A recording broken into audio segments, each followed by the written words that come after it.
simplement les petites pratiques qui font qu'on va tous bien s'entendre. On éteint nos micros lorsque quelqu'un d'autre s'exprime. Ça évitera les échos et autres troubles sonores pendant les interventions des uns et des autres.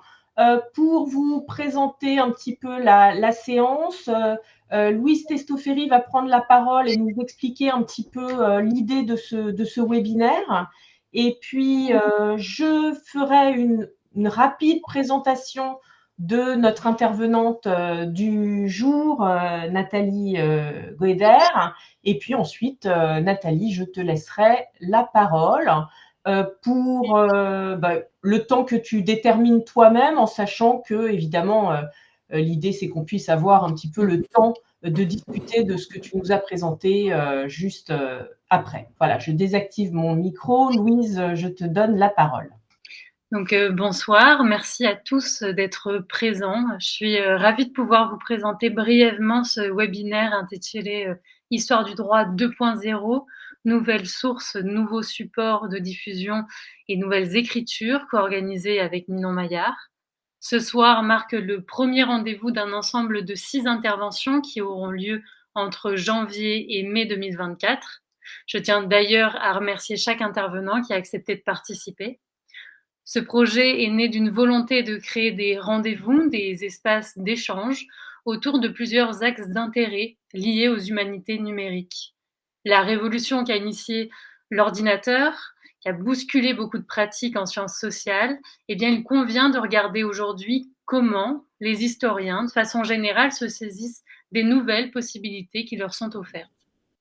Nous souhaitions donc, au travers des expériences acquises, interroger les méthodes et pratiques autour de la recherche en histoire du droit, mais aussi d'alimenter le débat en France en histoire du droit, comme les historiens du droit anglais ont pu récemment, par exemple, le faire à Oxford. Revenons-en à notre sujet du webinaire de ce soir. Nous voulions interroger aussi la pratique de nouvelles archives, en tout cas d'archives qui sortent un petit peu du précaré habituel. Ainsi, les archives liées aux images, fixes ou animées, fictionnelles ou réelles, seront envisagées, particulièrement ce soir. Comment les approcher, s'en saisir en tant qu'historien du droit? Dans cette continuité, peut-être se demander aussi l'appréhension de nouvelles sources comme les sources audiovisuelles au travers des procès filmés nationaux et internationaux seront également un axe de réflexion et d'échange au sein de ces différentes séances du webinaire. Ces interrogations amènent à se demander que faire de ces archives audiovisuelles, imagées ou papier. Certains rendez-vous traiteront donc des expériences de numérisation et de création de bases de données. Finalement, de savoir comment certains, au sein de la discipline, construisent ces sites et ces interfaces qui peuvent proposer, selon les objectifs poursuivis, une valorisation des archives, un outil de recherche, voire les deux. Loin de constituer une bibliothèque unique, universelle, que le professeur Hidetaka Ishida qualifie de bibliothèque de Babel, la multitude d'initiatives en histoire, et notamment en humanité numérique liées à l'histoire, peut parfois rendre discret certains projets. Ce webinaire a aussi comme but de mettre en lumière le travail des différents invités et de petit à petit constituer une sorte de recensement de ces projets. Afin de nourrir le débat, les réussites mais aussi les échecs et les obstacles rencontrés seront abordés. Ces expériences tendent à ce que chaque chercheur puisse peut-être s'y projeter ou se demander si les sources sur lesquelles il travaille pourraient effectuer ce tournant numérique. Si ce tournant nécessite une formation spécialisée, parfois ou parfois non, je rappelle que vous trouverez de façon assez simple et rapide une carte des masters français en humanité numérique sur le site Diginum, ainsi que l'espace Digital Humanities Course Registry, qui répertorie les formations en humanité numérique à l'échelle mondiale, du cours sur la relation entre la Bible et les humanités numériques, proposé par l'Université catholique de Louvain, en passant par l'Université de Palerme qui propose des cours d'humanité numérique généralistes, ou encore jusqu'à l'Université de New York qui propose aussi dans ses programmes cette nouvelle spécificité. Il conviendra également de s'intéresser aux nouvelles formes d'écriture scientifique, que le numérique et Internet ont produit. Cette écriture historienne renouvelée amène avec elle des questions sur sa réception, tant académique que dans une visée d'accessibilité à un public plus large. En ce sens, certaines interventions traduiront de ces expériences en la matière. Je laisse tout de suite la parole à Ninon Maillard pour présenter notre invité et puis ajouter des choses s'il y en a à ajouter. Et je vous dis à très vite pour l'échange après au niveau des questions après l'intervention de notre invité du jour. Merci, merci Louise. Non, j'ai rien à ajouter pour l'instant. Je vais simplement présenter Nathalie, qui est une enseignante-chercheuse donc en histoire du droit, hein, puisque notre idée, c'était dans un premier temps vraiment de permettre des rencontres entre historiens du droit pour un partage d'expériences. Tu enseignes donc, Nathalie, à Paris-Saclay, mais tu es une chercheuse rattachée à l'EMRJ. Donc, c'est l'équipe méditerranéenne de recherche juridique à l'université de Corté. Alors, on a voulu t'inviter à ce webinaire parce que tu as pris depuis longtemps le parti de travailler sur des sources qui nous intéressent, hein, et notamment sur des sources qui sont des images et tu as particulièrement travaillé sur l'image cinématographique. Alors, sur ces questions, tu as produit à la fois des réflexions théoriques sur ce que l'image de fiction peut apporter aux juristes pour comprendre le droit. Je pense que tu y reviendras. Mais tu as aussi développé et démontré l'intérêt de cette démarche en proposant des contributions d'un autre genre qui sont des analyses juridiques précises, en fait, de films ou de dispositifs citoyens de justice. Je pense à des articles que tu as écrits sur le film Bamako, mais en confrontant cette fiction avec l'expérience du tribunal de Monsanto. Mais je pense aussi à ce que tu as écrit, qui est, moi, vraiment, qui m'a beaucoup intéressée et qui intéressera certainement d'autres historiens du droit, sur le film Colomba, d'Ange Casta, et sur la coutume, hein, en Corse. Et puis sur aussi la vérité de Clouzot et sur ce que ce film révèle du procès.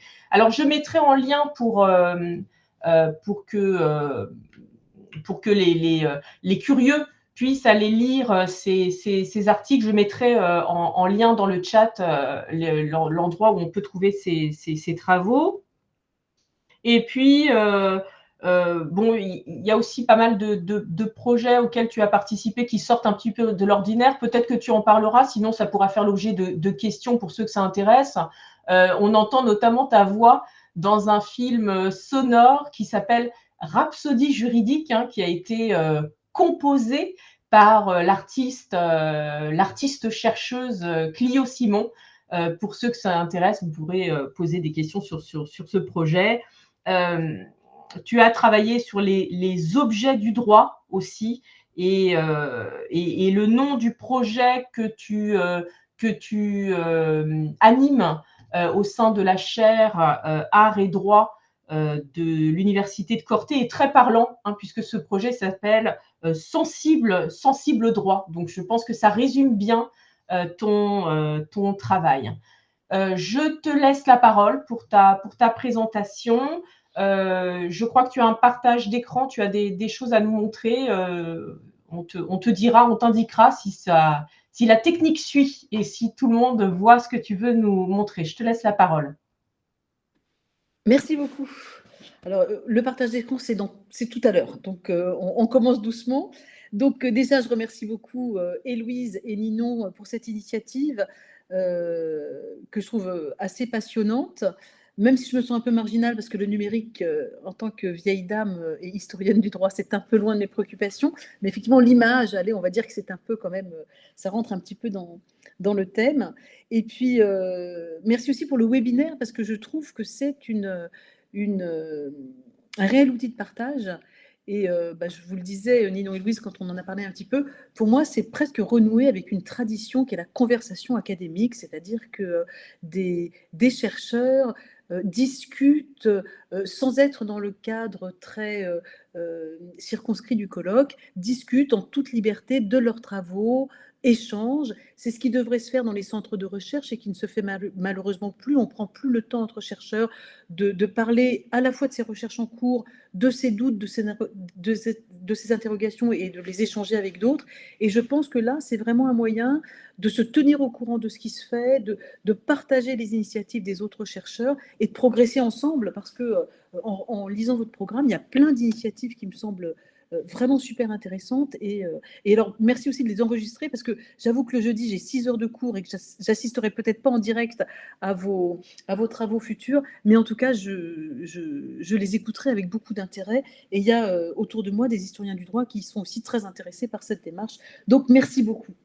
Alors, j'ai appelé ma communication Nouveau corpus, nouvelle collaboration, nouvelle forme de la recherche en histoire du droit. Et le plan que je vous propose, il est simple: les nouveaux corpus, les nouvelles collaborations et les nouvelles formes. Pas de difficulté de ce point de vue. Les nouveaux corpus, alors effectivement, je voudrais parler de comment faire de l'histoire du droit avec des sources moins académiques que le texte juridique. Et je me suis dirigée, comme Ninon l'a rappelé, vers l'image filmée, puis vers la représentation artistique dans ses diverses formes, dans ses formes les plus contemporaines, qui peuvent aller de l'installation d'art contemporain à la performance. Et voilà, ce sont donc maintenant c'est mon matériau finalement d'étude. Et pour expliquer un peu, je voudrais revenir au préalable sur le cheminement d'une idée. Alors, si je le fais, ça n'est pas du tout pour parler de moi, c'est parce que je pense aussi que ça fait partie du partage. C'est-à-dire que entre chercheurs, ça peut être intéressant de dire comment on a une idée et comment on avance avec une idée. Quelles sont les difficultés qu'on rencontre, quels sont les plaisirs qu'on peut rencontrer aussi. Je crois que ça, enfin, selon moi, ça fait partie du partage. Si ça vous ennuie, vous me faites un signe et je passe à autre chose. En fait, ce questionnement, il me semble important parce que, et je pense qu'on est tous confrontés à ça, ça n'est pas aisé de s'aventurer sur des chemins inexplorés quand on appartient à une corporation qui est habituée à un matériau spécifique. Hein. Alors longtemps, d'ailleurs, les historiens du droit, déjà quand ils s'aventuraient sur le 19e, on avait l'impression que c'était des sociologues, mais quand ils s'intéressent au film, ça devient beaucoup plus difficile d'avoir une légitimité. Et en fait, dans le cheminement d'une idée, il y a une grande part d'intuition, mais aussi de hasard. C'est-à-dire qu'on ne se dit pas spontanément, tiens, je vais partir à la recherche d'une nouvelle source. Ce n'est pas une démarche volontariste. Bien au contraire, c'est un moment où on rencontre un objet dans lequel on pressent du juridique et on se dit, pourquoi pas? Cet objet, il n'est pas identifié comme un objet juridique, il n'est pas isolé dans la masse de la documentation. Le juridique peut être diffus dans l'objet, mais néanmoins, il y a peut-être quelque chose à faire. Et en fait, cette idée, elle est née par un événement que j'avais organisé il y a très longtemps maintenant à la faculté de droit, qui était ce que j'avais appelé le festival Ciné-Droit, auquel Ninon d'ailleurs a collaboré longtemps. Et très rapidement, c'était uniquement parce que j'avais des fonctions au niveau de la direction et je voulais faire un événement culturel, c'est-à-dire quelque chose qui mettait en lien le cinéma et le droit. Essentiellement, le but, c'était de permettre aux étudiants de notre faculté, qui est insérée dans une petite ville pavillonnaire, de découvrir les équipements culturels de la ville, et puis permettre aux habitants de la ville de découvrir qu'il y avait une faculté tout près de chez eux, dans laquelle il y avait des colloques auxquels ils pouvaient participer. Donc, je voulais un peu désacraliser l'université et montrer qu'on pouvait partager une communauté de savoir. Et ce festival, il a très vite donné lieu. Alors, on avait un colloque juridique sur un thème et puis des films sur le thème. Alors, le premier thème, c'était le procès, c'était très juridique. Puis après, on s'est aventuré sur des thèmes moins juridiques, comme le repas, comme le secret. Et très vite, on a ressenti une frustration parce que le colloque parlait de droit et le cinéma parlait de cinéma. Et on n'arrivait pas à faire le lien entre les deux. Et malheureusement, quand le lien était fait, c'était un lien qui ne nous convenait pas du tout, dans la mesure où c'était un juriste cinéphile qui parlait de son goût pour le cinéma, et là, on faisait flop complètement. Et j'ai commencé à formuler une hypothèse qui était la suivante: est-ce que le film, objet non juridique par nature, et n'ayant même pas affiché la prétention de tenir un propos juridique, ne constituait pas néanmoins un matériau qui pouvait être utile pour la recherche en droit? et peut-être même plus précisément pour la recherche en histoire du droit. Alors c'était iconoclaste cette pensée, au moins dans 2 dimensions. D'abord parce que le cinéma n'est pas un objet noble pour les juristes. Historiquement, le cinéma, c'est quand même un divertissement vulgaire, hein. Quand on relit l'histoire du cinéma, c'était vraiment le divertissement qui abrutissait les masses, un peu comme la télé-réalité aujourd'hui. Et puis parce que le cinéma est un objet actuel qui ne dispose pas de l'ancienneté nécessaire pour constituer, selon certains, une source historique. Et néanmoins, c'est cette hypothèse qui a donné naissance au contour de ce qu'un doctorant a qualifié dans un de ses mémoires de proto-discipline, à savoir ce que j'ai appelé l'analyse juridique de l'image. Et la démarche consistait alors à porter sur le document filmique un regard de juriste, c'est-à-dire analyser le film en juriste, utiliser la compétence juridique pour décrypter un film.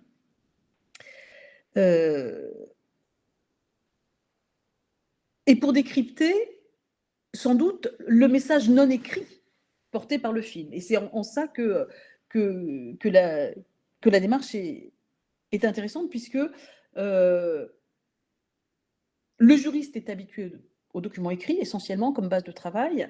Il est vrai que l'historien du droit, et c'est peut-être pas pour rien d'ailleurs que c'est parce que je suis historien du droit que j'ai eu cette idée, c'est que l'historien du droit, il est habitué à décrypter d'autres documents que l'écrit. C'est-à-dire que dans l'histoire, on rencontre des images, on rencontre des graffitis, on rencontre des traces qu'il faut savoir analyser. Je pense au graphisme, aux formes, la stèle d'Hammurabi, il n'y a pas que les dispositions juridiques, il y a la forme, la glose, les croquis, les graffitis qui peuvent être des objets de droit. En faveur de cette hypothèse iconoclaste pour les juristes français, j'avais quand même les exemples étrangers, c'est-à-dire que outre-Manche, les mouvements de recherche Law and Film Studies sont assez développés. Et puis dans les autres disciplines aussi en France, je pense à Edgar Morin en sociologie, je pense à Gilles Deleuze en philosophie, à Marc Ferraud en histoire, à Pierre Legendre aussi dans une moindre mesure parmi les juristes, qui s'intéressaient au cinéma et en faisaient un objet noble d'étude. Et c'est ce qui a donné lieu, avec une poignée de collègues intéressés, dont Ninon, à la création d'un groupe de travail informel, le groupe en analyse juridique de l'image, et on a fondé un blog sur hypothèse, les carnets de recherche en analyse juridique de l'image, qui nous ont permis de partager cette intuition, voire cette expérimentation. Alors je m'attarde un instant sur ce mode de communication, parce que véritablement, la création de ce blog, ça a été source d'un dynamisme nouveau pour notre recherche. D'abord parce que ça nous a permis une visibilité. On a partagé, on s'est confronté, on a touché un lectorat diversifié. Et ça nous a aussi obligés à changer un peu de méthode d'exposition, parce qu'on n'écrit pas un billet sur un blog comme on écrit un article académique destiné à être publié dans une publication universitaire.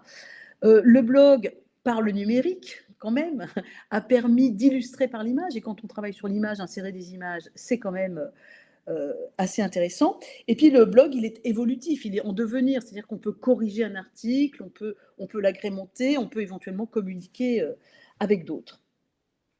Outre la visibilité, le blog, il permet aussi de fonder une forme de communauté, c'est-à-dire de créer un réseau, non seulement par des articles de fond, mais aussi par des billets d'actualité, de dire il y a tel événement qui se passe, il y a tel autre événement qui se passe. Et au bout d'un moment, ça rassemble, ça montre aussi toutes les initiatives qui peuvent se faire en la matière. Et le blog a permis de faire du collectif à partir d'une initiative un peu isolée. L'inconvénient de ces publications numériques, et je tiens aussi à le signaler, c'est que c'est une forme non reconnue de publication et non reconnue de travail encore par l'institution académique. C'est-à-dire que quand on publie en numérique, le citer dans un CV, c'est pas tout à fait reconnu. Et on peut dire que paradoxalement, la visibilité qu'on acquiert par le blog est totalement rendue invisible par la communauté académique. Ce qui est un vrai paradoxe. Et voilà. Donc, voilà la démarche. Et cette démarche, elle s'est quand même, elle a rencontré la frilosité des juristes. Je reprendrai ici les propos de Jacques Commaille dans un article qu'il a publié récemment dans la revue de droit de la faculté d'Assas et qui décrit la révolution qui s'opère actuellement dans le monde de la recherche juridique. Il parle de ces nouvelles façons de penser le droit, et je cite très expressément, qui sont en attente d'une consécration par les institutions d'enseignement et de recherche. C'est-à-dire que Jacques Commaille constate aujourd'hui qu'il y a eu un vrai dynamisme dans la recherche en droit, que ce dynamisme, c'est un droit qui sort de son autoréférentialité, c'est-à-dire qui va justement chercher hors du droit, hors de la documentation juridique, des sources de créativité pour la recherche, que ce mouvement, il est assez développé, mais que, pour l'instant, les institutions d'enseignement et de recherche tardent à le reconnaître. Il énonce que ce mouvement de recherche en droit, alors c'est vrai en histoire du droit, mais c'est vrai en droit en général, c'est de combiner la compréhension du droit avec la compréhension du monde réel. Ça semble simple comme projet, mais ça n'est pas toujours évident pour les juristes. Et il dit qu'aujourd'hui, la connaissance du droit est indissociable de la manière de penser le social. Et donc, c'est vraiment dans cette démarche que je me suis placée. Bon, heurté au scepticisme institutionnel, certes, ce scepticisme qui nous a offert de belles formules, et je ne résiste pas au plaisir de vous citer une directrice de labo à laquelle je présentais mes projets et qui m'a dit qu'elle hésitait à être convaincue. C'est joli comme formule, hein, l'hésitation à être convaincue. Mais alors, très étonnamment, c'est-à-dire que ces résistances, eh bien, elles ont été moteurs, en définitive, dans le travail, puisque ça nous a forcés à préciser la démarche avec une réflexion sur les finalités et la méthodologie adéquate. Alors, la finalité d'une étude juridique du cinéma, je vais d'abord parler du cinéma, puis je parlerai après des autres corpus. La finalité, très vite, elle a été identifiée comme chercher la culture juridique diffuse. La question mérite d'être posée, est-ce que quand on s'intéresse à la culture juridique, on fait du droit? En d'autres termes, est-ce que le juriste doit s'en tenir à l'étude des documents juridiques, des sources souveraines, les lois, les contrats, essentiellement les textes? Et c'est une question de sociologie juridique à laquelle Carboni avait déjà répondu en son temps. Il avait donné une réponse que je cite, dès 1970, hein, le centre de gravité du développement du droit à notre époque, comme en tout temps, ne doit pas être cherché ni dans la législation, ni dans la doctrine, ni dans la jurisprudence, mais dans la société elle-même. Donc, les propos sont assez clairs et ça rejoint donc ce que dit aujourd'hui Jacques Commaille sur quitter l'autoréférentialité du droit, hein, c'est-à-dire aller chercher le cœur du droit dans la société. Alors, si faire du droit, c'est s'en tenir aux textes, aux procédures et aux jugements conçus essentiellement comme une sanction, alors bien évidemment, le cinéma n'a aucune légitimité comme source documentaire. Même dans le cas où le film serait hyper réaliste et traiterait très scientifiquement d'une question juridique, il n'y aurait pas de plus, il n'y aurait pas de supplément. L'apport ne serait que subsidiaire. On ne va pas au cinéma pour apprendre la règle de droit dans sa formulation écrite. En revanche, si faire du droit, c'est s'intéresser au phénomène juridique dans sa globalité, à savoir la production, l'énonciation, mais aussi l'adaptation, l'application de la règle de droit, alors le cinéma, matériau non juridique, est néanmoins parfaitement légitime, puisqu'il permet de combiner la compréhension du droit avec la compréhension du monde réel. Comment en effet comprendre les phénomènes d'adhésion, de réception ou de résistance à la règle de droit sans se préoccuper de ce qui, dans le monde concret, induit ces comportements? La fiction, on le sait, traduit un imaginaire collectif, et l'imaginaire est un facteur de connaissance. Et ici, je citerai Cynthia Fleury, qui évoque dans ses travaux la puissance de l'imaginaire, en rappelant que l'imaginaire permet d'appréhender le réel, et non pas de fuir le réel. Et donc, c'est très exactement cet imaginaire qu'on est allé rechercher dans la fiction cinématographique pour mieux traduire le réel, et non pas pour s'engager dans la fiction. Car l'imaginaire construit les rapports sociaux. Le droit est aussi une affaire de croyance. Et encore une fois, je citerai Carbonnier, dans une citation un peu longue, mais explicite, « Alors que les juristes s'attachent aux droits dérivés provenant des sources souveraines, lois et contrats, le sociologue porte son regard sur les modes de génération spontanée des droits subjectifs. La part de l'imagination n'y est pas mince, la croyance crée le droit, l'aphorisme a une résonance sociologique. C'est en dehors des institutions, dans les comportements individuels, qu'il y aurait profit à tester l'effet créateur de la croyance. Suivant que l'homme croit ou non à son droit, à son bon droit, et au droit qu'affirment ses rivaux, il aura des attitudes très diversement revendicatives ou agressives. Donc, la part de croyance dans le droit, c'est selon moi une part absolument nécessaire à la compréhension du phénomène juridique. La règle sans croyance, à mon avis, est une règle morte. Et sortir de l'étude d'un droit trop restrictivement conçu comme essentiellement scriptural, c'est non seulement une démarche légitime, si l'on en croit Carbonnier, on peut le croire et le suivre, mais c'est aussi une démarche nécessaire. C'est-à-dire qu'aujourd'hui, la recherche en droit, selon moi, et là c'est plus Carbonnier, mais c'est moi qui me parle de la nécessité, voilà. Et dans ce cadre-là, dans cette démarche, eh bien, le cinéma est assurément un vecteur de culture juridique. Tout le monde est familiarisé avec le monde judiciaire, tout le monde connaît les lieux et les rôles dans le mécanisme judiciaire sans nécessairement avoir pénétré dans un palais de justice. Le référent en matière de justice, c'est le film. Je dirais même le film télévisé, c'est la série télévisée. La connaissance est produite aussi de manière très insensible par l'image. Et une anecdote que j'aime vraiment rapporter, c'est que le personnel judiciaire s'amuse souvent des jeunes délinquants qui s'adressent au juge en répondant « Oui, votre honneur ». Alors, qu'est-ce qu'on tire de cette anecdote? Eh bien, d'abord, la première conclusion, c'est la force de la culture télévisuelle. C'est-à-dire que oui, nous en avons la preuve par cette remarque, la représentation est vecteur de culture juridique. Première remarque. Mais on ne va pas s'arrêter là. C'est-à-dire qu'il y a une deuxième analyse que l'on peut faire et qui me semble beaucoup plus intéressante parce qu'elle légitime pourquoi la culture juridique doit être un objet d'étude du juriste. C'est que la seconde conclusion, c'est que cette réflexion atteste des interactions complexes qui existent entre le monde réel et le monde imaginaire. Car le délinquant, au moment précis où il répond au juge, il emprunte une référence filmique, c'est-à-dire qu'il se projette, plus ou moins, dans un film de fiction. Et il a tendance, inconsciemment, à se considérer en héros, quel que soit le rôle qu'il joue, agressif ou au contraire soumis au juge. En tout cas, l'image, elle est prégnante dans la relation qu'il entretient avec le juge, de même qu'il considère le juge comme un acteur.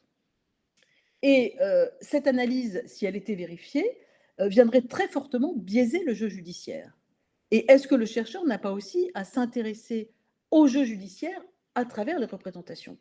Est-ce que le rapport à la justice et au juge n'est pas très influencé par la culture imaginaire qu'on en a, par la représentation qu'on en a? Sur la finalité toujours, grâce à l'analyse juridique du film, il est possible de mieux comprendre l'impact des représentations de tout ordre dans le phénomène juridique qui est pris dans sa globalité.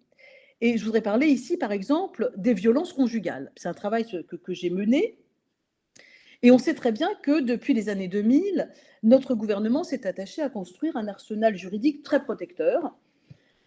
Et malgré cet arsenal juridique, il est encore impuissant à enrayer le phénomène des féminicides qui défraye l'actualité. On le sait, le frein le plus puissant, c'est un frein culturel. Et il porte sur la place de la parole des femmes. Les femmes de violence conjugale aujourd'hui restent retranchées dans leur silence et ne font pas appel aux lois protectrices qui pourtant existent. Quand elles s'expriment, leur parole est souvent, en tout cas c'est souvent dénoncé, leur parole est décrédibilisée quand elle n'est pas tout simplement non entendue. Quel que soit l'endroit de la chaîne institutionnelle, commissariat, justice, il est rare que les femmes soient entendues. Alors je me suis intéressée, et c'est là qu'on va faire un partage d'écran, je me suis intéressée à la question des violences conjugales au cinéma, et j'ai choisi le tout début du cinéma parlant, c'est-à-dire les années 30, et son icône française, Jean Gabin, qui tient alors le haut de l'affiche. Il est au fait de son succès. Il incarne à l'écran le séducteur à la française. C'est un ouvrier honnête et vertueux dans tous ses rôles, mais c'est un homme vertueux et honnête qui frappe beaucoup et qui tue beaucoup ses maîtresses aussi. Et l'analyse des films que j'ai choisis m'a conduite, sans que j'ai présupposé ces conclusions, à comprendre l'origine du silence des femmes. Donc c'est par le film que j'ai compris cet événement qui n'est pas juridique, l'origine du silence des femmes, mais qui a une influence sur le fonctionnement de l'arsenal juridique. Sans revenir sur la totalité de la recherche, je vais vous en livrer quelques conclusions et surtout quelques images, parce que quand on travaille sur l'image, c'est bien de partager les images. Alors, j'ai travaillé sur 4 films. La Bête humaine, 1938, de Jean Renoir, Gueule d'amour, 1937, de Jean Grémillon, La Belle Équipe, 1936, de Julien Duvivier, et Pépé le Mocco, 1937, de Julien Duvivier. Dans ces films, tout est fait pour organiser l'irresponsabilité de l'homme qui tue ou qui frappe. Quand il tue, son crime est excusable. Et je voudrais vous montrer comment le cinéma accompagne, voire produit, cette culture de l'indulgence à l'égard des hommes violents. D'abord, en distinguant entre 2 types de crimes passionnels et en précisant l'excusable et l'inexcusable, sans se préoccuper du droit en vigueur. On est tout à fait en dehors du champ du droit. Dans La Bête humaine, que Renoir, le matériau que Renoir nous offre dans La Bête humaine est un matériau riche, puisqu'il va mettre en parallèle 2 crimes. Le crime passionnel du mari jaloux, qui est un crime prémédité, commis de sang-froid.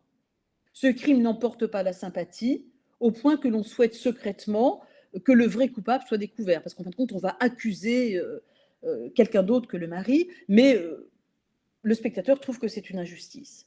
Et puis, il y a le crime de l'amant blessé, de Jean Gabin, qui, sous l'empire d'une crise, tue sa maîtresse.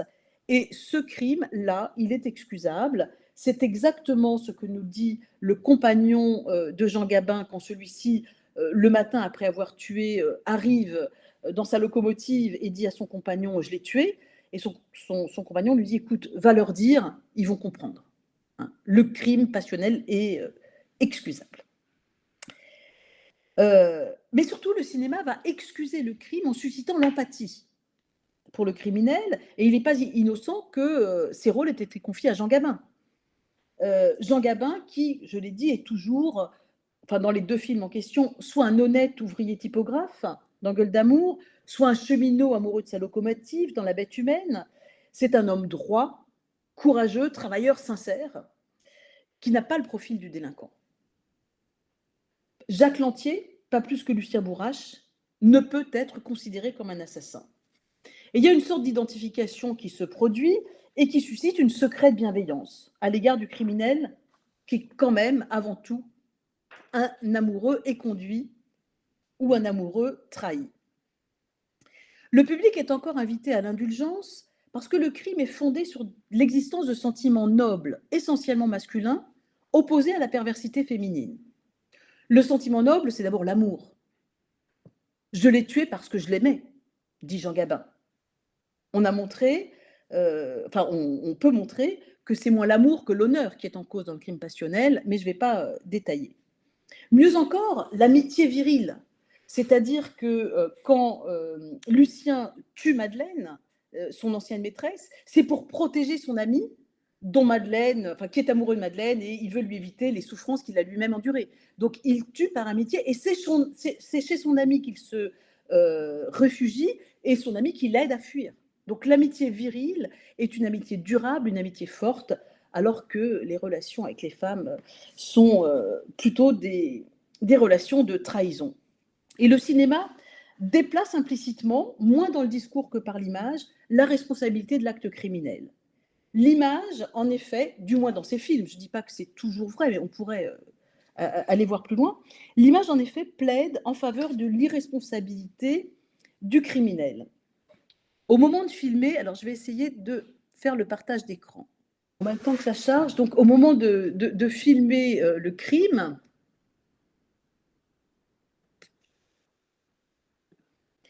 la caméra se focalise sur l'homme qui tue et qui d'un seul coup perd ses moyens. L'homme à l'écran sort de lui-même et ce n'est pas véritablement lui qui tue, et on le verra ensuite saisi par le remords dès que son état d'inconscience disparaît, c'est-à-dire dès qu'il semble revenir dans la réalité. L'image ne vise alors qu'un seul but, excuser le crime par une forme d'état de démence. Un état de démence qui est reconnu par le droit pénal par ailleurs. Eh bien, le cinéma traduit cet état de démence dans les dialogues. On entend, alors c'est pas Gabin, mais c'est le mari qui dit « Oh, j'ai le sang qui bout », ou dans l'intrigue. Gabin, dans La Bête humaine, souffre d'un mal mystérieux qui, de temps en temps, le met sous l'empire de crise. Mais c'est par l'image que la démence est montrée, d'abord parce que c'est dramatiquement payant, une image d'un acteur qui joue la démence, c'est scénographiquement intéressant, ça satisfait l'opinion publique qui, comme les jurés, pense que la passion amoureuse, voire la jalousie, mettent l'homme dans un état second et peut constituer une circonstance atténuante. Cet état de démence, Gabin n'hésite pas à le surjouer, donc on le voit ici avec le regard qui part dans la crise. Ici, c'est encore plus évident parce qu'il aime Flore et puis il est en train de l'étrangler parce qu'il a perdu ses moyens. Et puis, dans Gueule d'amour, on voit les yeux exorbités, on verra, alors malheureusement, je ne peux pas vous mettre d'image en mouvement parce que c'est plus difficile à partager au niveau de l'écran, mais il serre les poings, véritablement, il essaye de se contenir, il essaye de se maîtriser, et d'ailleurs, dans cette scène, dans Gueule d'amour, juste avant qu'il tue Madeleine, elle est en train de le provoquer, et il essaye de la calmer, il lui dit « arrête », il la prévient, mais la femme continue, et c'est alors qu'il perd son sang-froid. La femme le met littéralement hors de lui. Ce que nous dit le cinéma, c'est que c'est la femme qui est responsable du crime qui la tue. Enfin, mais c'est certainement là l'enseignement le plus troublant de ces images, l'indulgence à l'égard de l'homme criminel est inversement proportionnelle à l'effacement de la femme victime. Et ça, c'est la découverte qui m'a le plus intéressée, c'est que, à l'image, la femme victime d'un féminicide est invisible. Dans la scène du crime, la femme n'est pas mise en scène. Elle n'est pas représentée. On ne porte pas à l'écran le corps de la femme violentée. Et ce n'est pas pour épargner le public, parce que dans La Bête humaine, on voit le corps sanguinolent de Grand Morin qui a été poignardé dans le train. Mais on ne voit pas le corps de Séverine qui est étranglée par Gabin. On ne montre pas son corps, on ne montre pas non plus son agonie. Les images occultent la souffrance de la femme qui se trouve réifiée, désincarnée, déshumanisée. Que ce soit au moment du crime, Gabin est en train de tuer la femme qu'on ne voit pas, que ce soit par... Là aussi, il tue la femme dans Gueule d'amour, on ne voit que Gabin qui la tue, que ce soit par l'absence de corps, au moment où le mari découvre sa femme, on voit des jambes qui portent encore de jolis petits escarpins et on pourrait penser qu'elle se repose. En revanche, on voit bien l'image de l'homme, c'est-à-dire que la violence de la scène n'est montrée qu'à travers le regard de l'homme. Et puis on a des images qui procèdent comme une ellipse, et c'est là mon image préférée, c'est-à-dire qu'une fois que Gabin a tué Madeleine, eh bien, la mort de Madeleine est simplement montrée par son sac à main qui tombe par terre avec un tube de rouge à lèvres, une image parlante de la femme réduite à l'état d'objet dans une ellipse qui évite de montrer le crime. Alors j'en déduis que la femme violentée, elle est un non-sujet, elle est un objet, et que l'empathie du public pour la souffrance est dirigée vers la souffrance de celui qui tue, voire par la souffrance de celui qui découvre le corps de la victime. Tout concourt à faire du criminel une victime, à effacer de l'image la souffrance de la femme, et ce propos est encore d'une brûlante actualité, on le sait. Le cinéma ne l'a pas créé, mais il a grandement contribué à le diffuser. De là à dire que la femme a mérité le sort qui est le sien, il n'y a qu'un pas vite franchi par l'opinion. Et d'ailleurs, dans le crime de Gueule d'amour, quand Gabin est en train d'étrangler Madeleine, on entend qu'elle murmure « pardon, pardon ». Alors ça, c'est quand l'homme tue. Quand l'homme frappe, et c'est aussi une grande surprise des images, c'est que la gifle au cinéma est un élément totalement ajuridique. À aucun moment on évoque la question du droit au moment de la gifle. C'est souvent un élément discursif, c'est-à-dire que c'est un élément qui, dans le scénario, va permettre de passer à une étape, de transformer l'intrigue, mais surtout, la gifle est érotisée. C'est-à-dire que au cinéma, la gifle est employée comme préliminaire amoureux. Elle précède la relation sexuelle. Alors c'est un paradoxe amusant parce que dans la réalité des femmes battues, la relation sexuelle permet souvent d'éviter la gifle. Eh bien au cinéma, on est giflé et on cède ensuite à celui qui nous a giflé. Elle est soit un préliminaire amoureux, soit un substitut du coït de façon tout à fait subliminale, puisqu'elle provoque chez la femme un état d'extase. Alors, on a ici, dans le film La Belle Équipe, cette femme qui est la maîtresse de Gabin. Ils se sont disputés, il l'a très violemment giflée, et voilà la réaction de cette femme giflée. Elle s'approche de lui, et les paroles qui accompagnent ce moment, vous voyez, d'extase amoureuse, c'est « Ah, j'ai cru un instant que tu n'étais pas un homme ». Donc la virilité passe par la gifle. Et puis, on a ici, dans Pépé le Moco, Gabin qui danse avec cette femme, Gabi, qu'il vient de rencontrer, et il lui dit « Dommage que je ne vous connaisse pas plus, parce que sinon je vous aurais bien giflé ». Et voilà la réaction de cette femme à l'idée qu'il aurait pu le gifler. C'est ce qui se traduit aussi après dans le propos de ceux qui frappent par « je l'ai frappé, mais je l'aimais ». Puisque au cinéma, on nous montre que la gifle, c'est un geste érotique. Eh bien, c'est sans doute ce long passé qui non seulement présente les violences à l'égard des femmes comme naturelles socialement et légitimes juridiquement, mais qui surtout, à mon sens, réifie la femme violentée en effaçant sa souffrance jusqu'à ne pas en produire d'image, qui explique que les mots manquent aux femmes pour dire leur souffrance, même quand elles arrivent dans le bureau du juge. Alors c'est une longue illustration par l'exemple de l'intérêt de rechercher la culture juridique afin de retrouver la source de certains comportements juridiques. Est-ce que c'est faire de l'histoire du droit que de rechercher dans l'image cette culture du silence des femmes? Je crois que oui, précisément quand cette analyse historique permet de faire de nouvelles propositions juridiques en partant de cette réification de la femme. Une autre finalité alors je voudrais sortir, je vais revenir ensuite au PowerPoint, mais pour l'instant je voudrais voilà. Donc, une autre finalité de cette recherche de la culture juridique, qui est de l'analyse juridique de l'image, pardon, elle est plus pédagogique. C'est d'abord une finalité méthodologique. Je défends l'idée qu'on peut faire de l'analyse d'image comme on fait de l'analyse de texte, et que apprendre le langage visuel en faculté de droit, ça n'est peut-être pas totalement inutile, si l'on considère que les nouvelles exigences professionnelles aujourd'hui vont mettre de nombreux acteurs judiciaires face à des images. visioconférence pour les juges, témoignages dans les prétoires par écran interposé, utilisation des écrans. Alors, il n'y a pas encore de vraie réflexion en droit sur cette utilisation de ce média écran ou de ce média film dans l'exercice de la justice.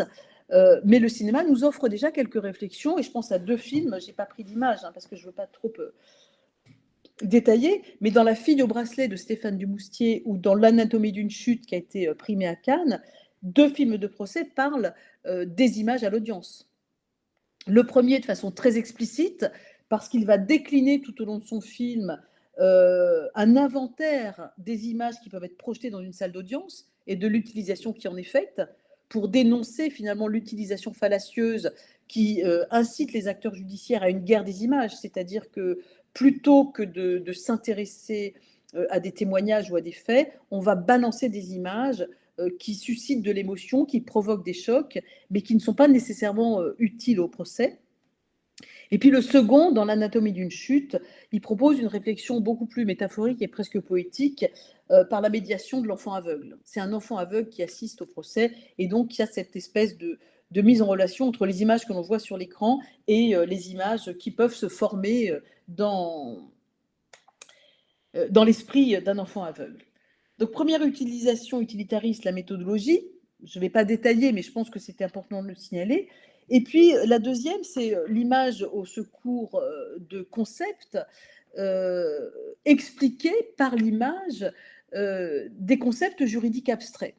Alors, ce n'est pas la première des finalités, mais ça me semble être une finalité possible. Et là, on va revenir sur les images, si je les retrouve. Alors voilà. À travers le film Colomba d'Ange Casta, qui est un film de 1970, qui est un téléfilm. Il passe à la télévision. Et il me semble qu'avec ce film, par exemple, on peut mettre de la chair dans l'histoire juridique pour illustrer un passage bien connu des historiens du droit et que l'on traite en cours, le passage de la coutume à la loi. En fait, en plaçant la coutume dans son environnement local et linguistique, dans un film bilingue, en reproduisant par le mouvement les gestes ancestraux, eh bien, Ange Casta, sans changer un seul mot du roman de Prosper Mérimée, fait une démonstration diamétralement opposée de celle de Mérimée. C'est-à-dire que là où le littérateur se plaisait à décrire le pittoresque d'une coutume, d'un autre âge, Ange Casta montre au contraire que les règles coutumières n'ont rien d'exotique et qu'elles s'inscrivent parfaitement dans un ensemble cohérent, organisé, réglementé, rationnel et efficace, qui a vocation à assurer l'équilibre social, et qu'il s'agit de règles de droit légitimes. Loin d'appartenir au folklore, la coutume a force de loi dans l'espace où elle naît. Alors, ce que les juristes savent, bien évidemment, mais c'est une manière peut-être de l'incarner pour le faire mieux comprendre.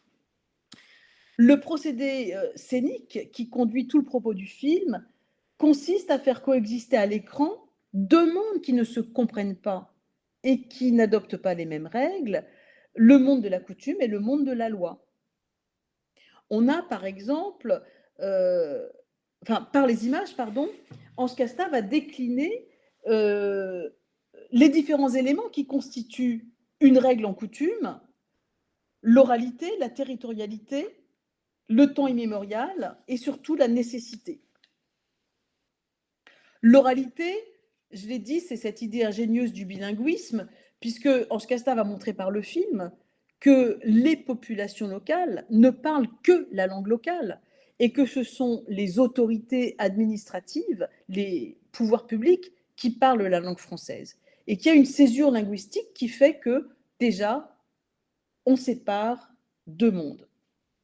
La territorialité, on voit ici l'image donc de ce village. Il est d'usage d'opposer la territorialité de la coutume, qui serait source de division, à la nationalité de la loi, plus unitaire. Eh bien, Ange Casta montre que rapporter à l'échelle de la vie quotidienne, c'est la coutume qui fait l'unité, c'est la coutume qui couvre les plaines comme les montagnes, les villages comme les chemins, et c'est le local qui devient monde, tandis que le national, pour sa part, est enserré entre des murs, symbole d'un pouvoir bureaucratique qui dès lors paraît résiduel. C'est-à-dire que chaque fois qu'on va avoir des images d'autorité locale, l'autorité étatique, pardon, là, le préfet, il lit un document écrit pour contraster avec l'oralité, et il est toujours enfermé dans un espace étroit. La temporalité de la coutume, eh bien, comme il a proposé 2 registres de langage, Ange Casta expose 2 temps juridiques, le temps court et immédiat de la loi, opposé au temps long de la coutume, l'instantanéité contre l'immémorialité, et pour cela, il utilise des acteurs non professionnels qui ont des vrais visages, et avouez que c'est très courageux, en 1970, de montrer de tels visages à la télévision, alors qu'on est dans les 30 Glorieuses et qu'on a le culte de la jeunesse permanente. Ange Casta place tous les indices visuels d'une société traditionnelle sur laquelle le temps ne semble pas avoir de prise, avec des plans quasi immobiles qui traduisent la fixité du temps. Et le réalisateur montre ainsi que le temps long de la coutume se prolonge bien au-delà de son abrogation, et que l'instantanéité de la loi, dans ce cadre-là, paraît chimérique. Une simple promulgation, toute officielle qu'elle soit, ne peut pas mettre fin à des pratiques séculaires. Et ce n'est pas une question de résistance, ce n'est pas une question d'opposition, c'est une question de monde et de temps pour que ces 2 mondes s'interpénètrent. Et le film l'exprime véritablement. Alors, je ne vais pas aller au-delà de ça. Toujours sur ces nouveaux corpus, après avoir parlé des finalités, je voudrais apporter très rapidement quelques précisions méthodologiques, essentiellement autour de 3 points principaux. La première précision qui vient d'une réaction, quand je vous parlais de la frilosité du juriste, quand on me dit les réalisateurs de cinéma ne sont pas des juristes, ils ne peuvent donc pas parler de droit. Ils ne peuvent en donner qu'une version inexacte. Alors, on s'est posé la question du vrai et du faux, du profane et du savant, de la fiction et du document. Mais cette question tombe d'elle-même dès lors que l'on s'intéresse à la culture juridique. Parce que la culture juridique, ça n'est pas une question de vrai et de faux, c'est une question de perception. Carbonnier dirait de croyance. Alors ce débat sur le vrai et le faux rejoint techniquement un débat très poussé en littérature sur l'opposition entre fiction et documentaire.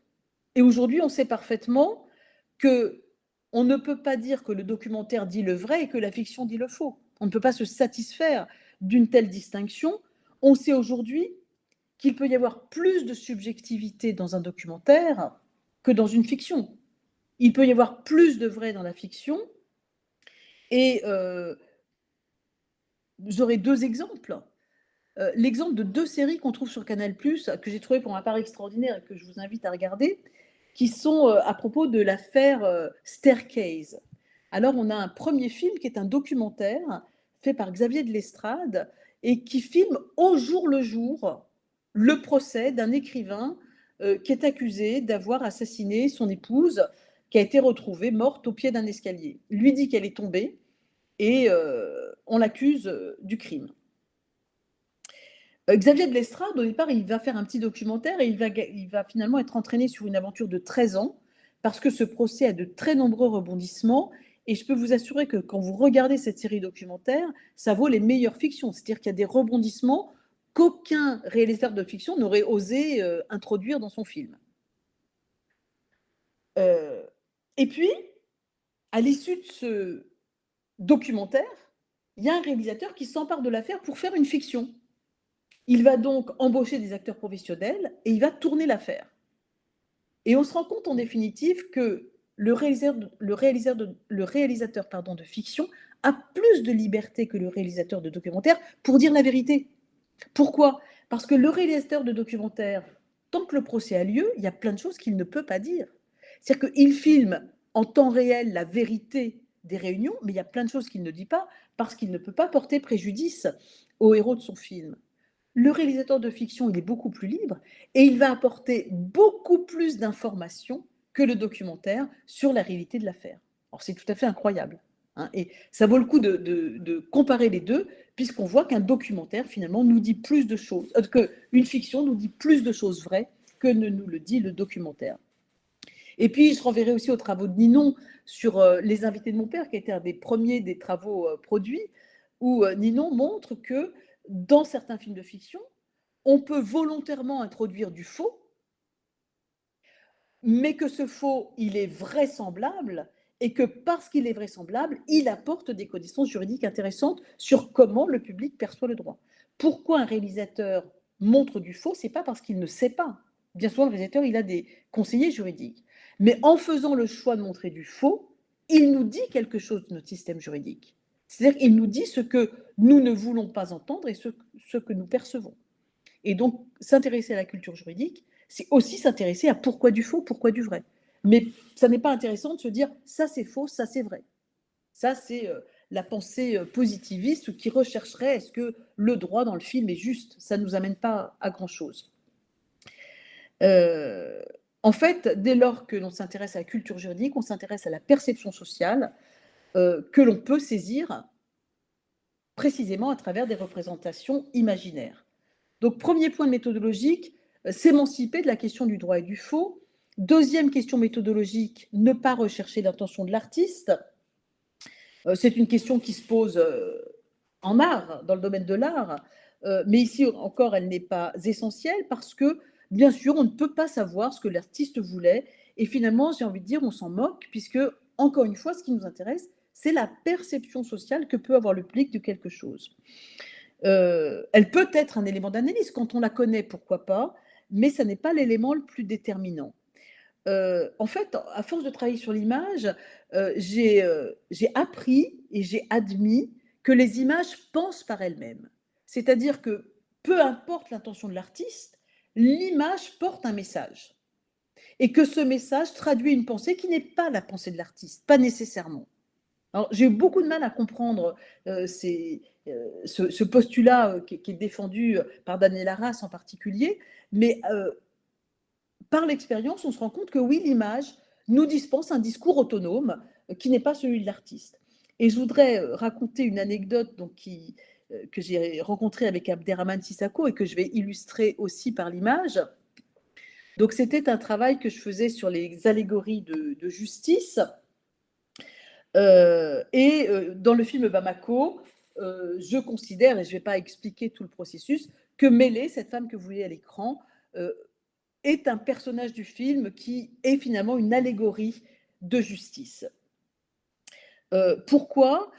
Parce que je trouve dans l'image tous les éléments, tout le code iconographique de l'allégorie, sa façon de traverser l'espace, c'est-à-dire qu'elle occupe ce prétoire de fortune, elle est la reine, la princesse du prétoire, elle expose dans le prétoire sa nudité, comme les allégories de justice les plus traditionnelles. Alors certes, elle est de dos, parce qu'il est peut-être un peu difficile de la mettre les seins nus dans le prétoire, ce que la peinture peut se permettre, le cinéma ne peut pas le faire.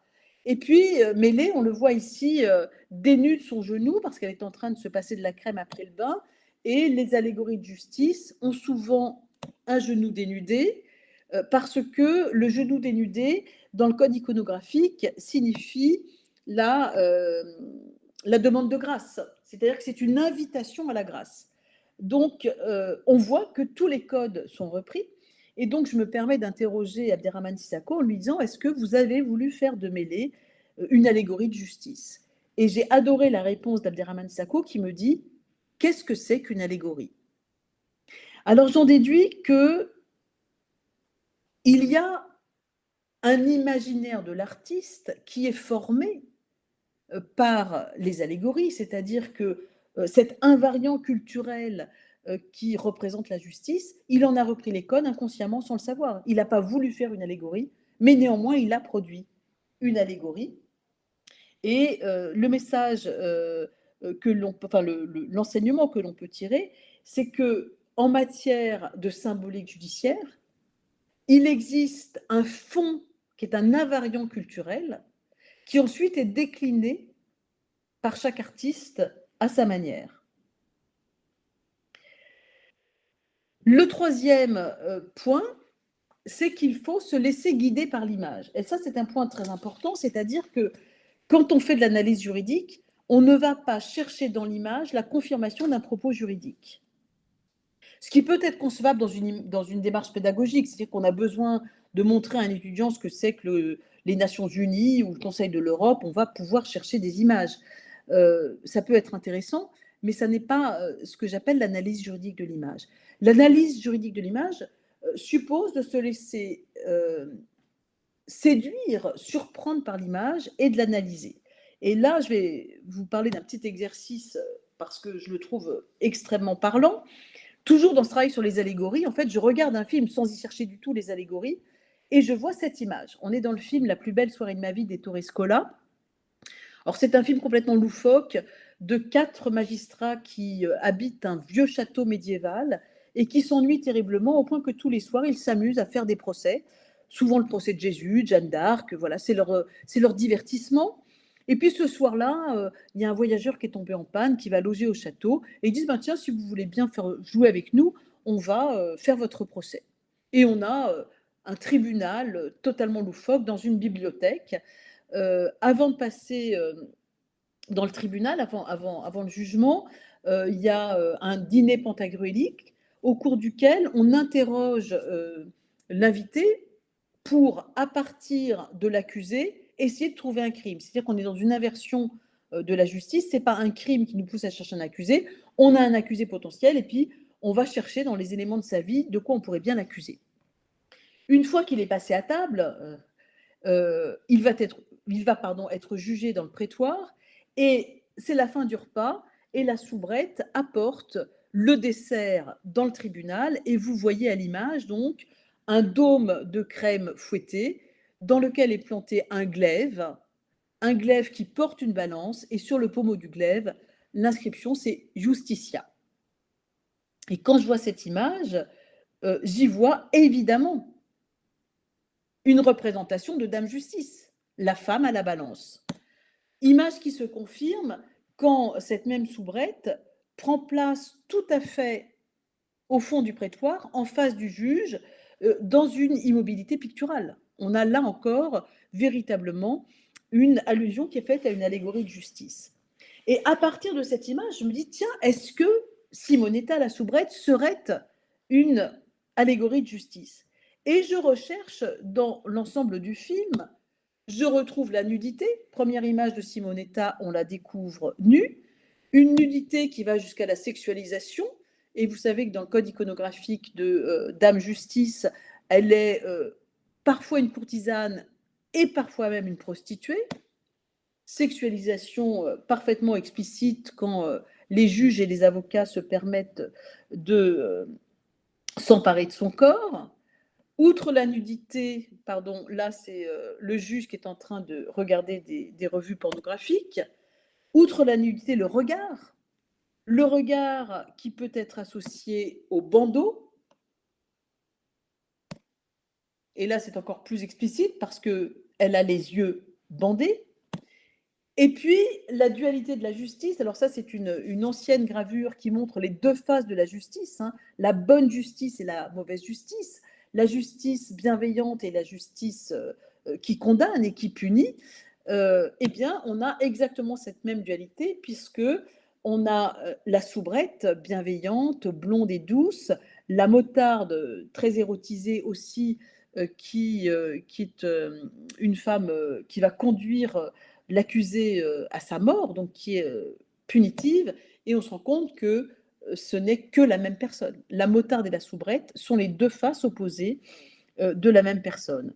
Enfin, le plus troublant, c'est l'occupation de l'espace, car dans les descriptions littéraires de Dame Justice, elle est, je l'ai dit, comme je l'ai dit pour Mélie, la maîtresse des lieux, elle est la reine du prétoire, et on a ces images-là qui, dans un film qui se respecte, n'ont pas d'autre explication que de montrer Simonetta qui occupe l'espace, parce que sinon ce serait une erreur de cadrage. Ce serait un plan qu'on devrait supprimer au montage, cette espèce de flou, cette femme qui traverse l'écran, voilà une image du film. Vous voyez, et on ne peut pas penser qu'il s'agit d'une erreur de cadrage. C'est voulu, et c'est pour montrer finalement que la reine de l'espace, c'est Simonetta, qui va et qui vient dans ce prétoire, comme si c'était son lieu. Alors, ce sont des images à peine perceptibles, hein. Là, c'est parce que c'est un arrêt sur l'image, mais sinon, on ne les voit pas. Mais on a donc la preuve que le cinéma produit un discours allégorique.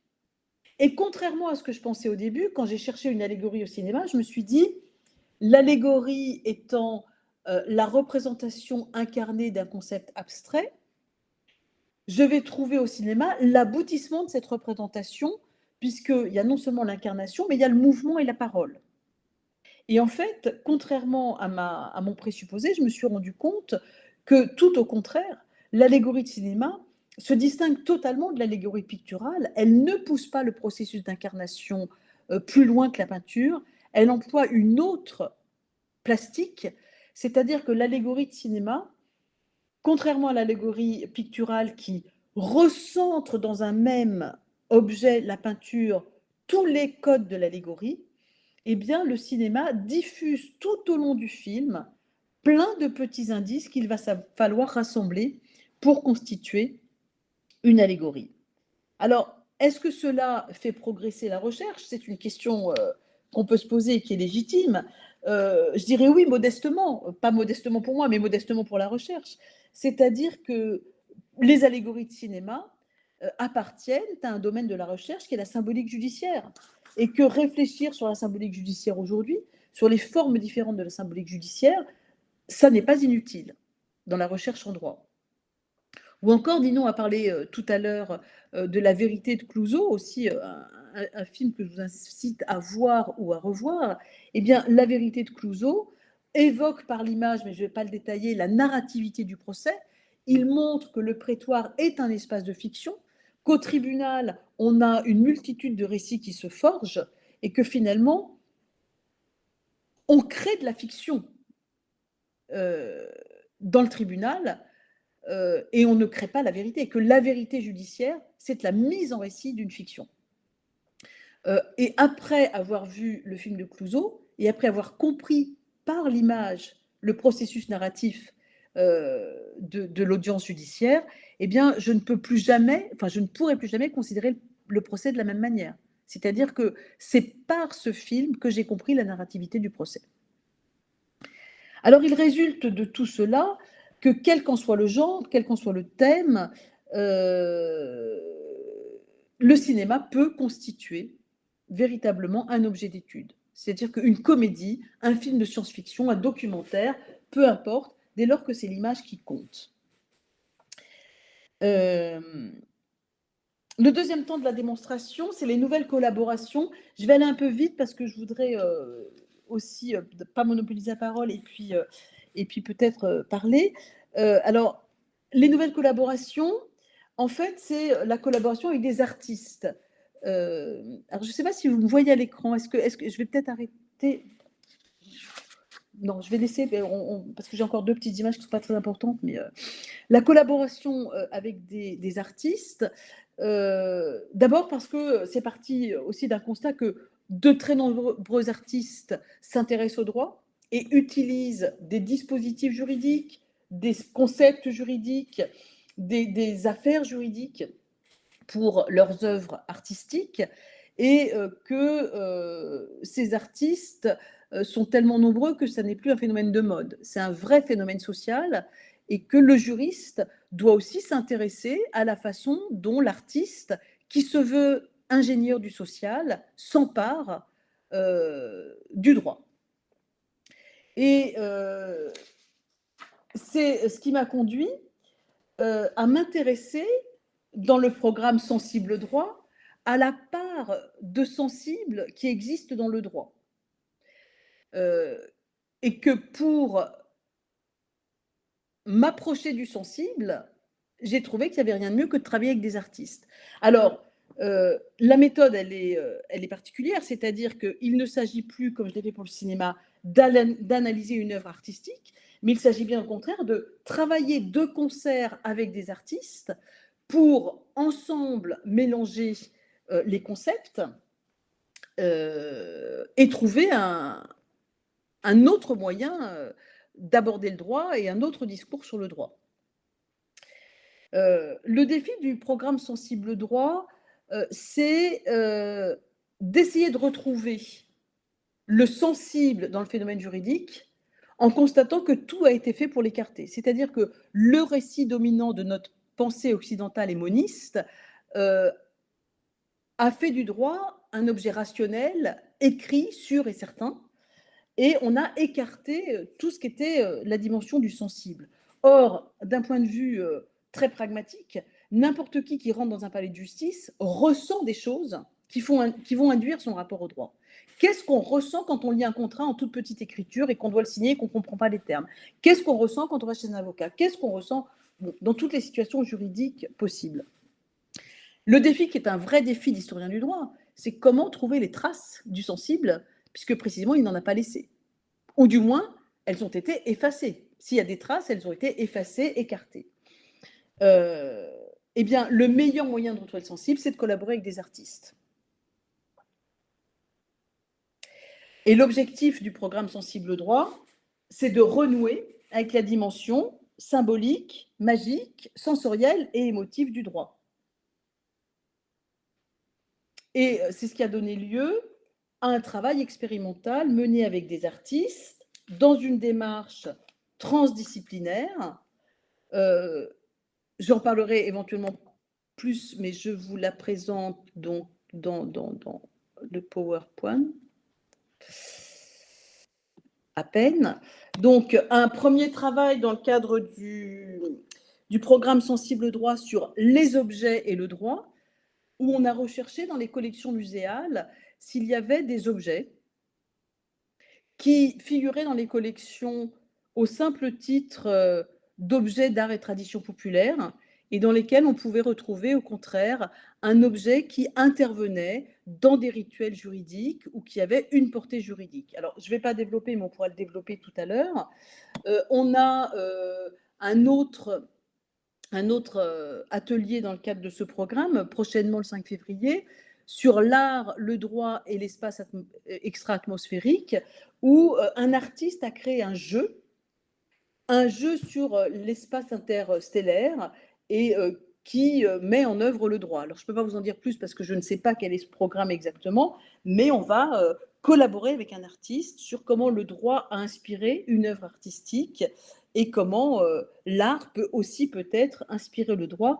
En tout cas, c'est ce qu'on essaiera de déterminer. Et puis, j'ai mis juste le visuel, mais on n'a pas encore l'affiche, du troisième atelier qui portera sur la musicalité du droit et on travaillera sur les sons, c'est-à-dire en quoi les sons du droit constituent, nous permettent de faire société aussi autour du droit. Pareil, je ne développe pas, mais on pourra en reparler. Le troisième et dernier temps de cette communication, c'est les nouvelles productions académiques. Alors, eh bien, elle découle de ce travail avec les artistes, c'est-à-dire qu'à partir du moment où on a des nouvelles sources, est-ce qu'on est obligé de s'en tenir à la production d'un ouvrage avec des notes en bas de page, avec un plan en 2 parties, 2 sous-parties? Et par exemple, le travail qu'on a fait sur les objets, il ne va pas donner lieu à un livre avec des articles, mais il va peut-être donner lieu à une exposition dans un musée avec l'entrée droit. C'est-à-dire qu'on visitera une exposition où on verra des objets juridiques, des objets qui ont un rôle ou ont eu un rôle dans le droit.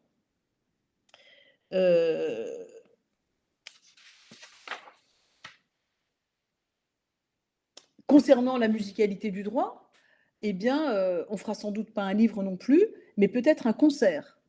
Alors, on s'est posé la question, par exemple, comme l'atelier va avoir lieu en Corse, on s'est posé la question de faire venir, il y a une tradition culturelle en Corse qui est le chiamie rispondi, qui est une sorte de conversation chantée entre des poètes. C'est une joute poétique où on donne un thème et les poètes se répondent, eh bien, on s'est dit qu'on convoquerait peut-être des poètes qui ont ce statut en Corse, hein, qui sont connus et réputés pour le Chiameris Pundi, et on leur donnera le thème droit. Et on verra quelles créations ils peuvent avoir à partir du thème droit pour voir comment le droit a pris sa place dans la transmission orale. Et encore une fois, est-ce que c'est une idée juste? Est-ce que c'est une idée fausse? Qu'est-ce qui se passe par la tradition orale du droit? Et on travaillera aussi sur le patrimoine chanté qui existe pour voir véritablement dans les chants quelle est la place du droit. Et on arrivera, c'est une évidence, à la conclusion que le chant est un vecteur de la culture juridique. C'est-à-dire que quand la culture juridique est orale, elle passe par le chant. Voilà, tout cela reste encore à inventer, hein, les formes restent encore à inventer, mais je crois vous avoir présenté l'essentiel de mon travail. Et merci beaucoup de m'avoir écouté. Merci Nathalie, c'était effectivement très riche. J'ai pris à peu près 4 pages de notes et j'aurais beaucoup de choses à dire, mais moi non plus, je ne vais pas monopoliser la parole.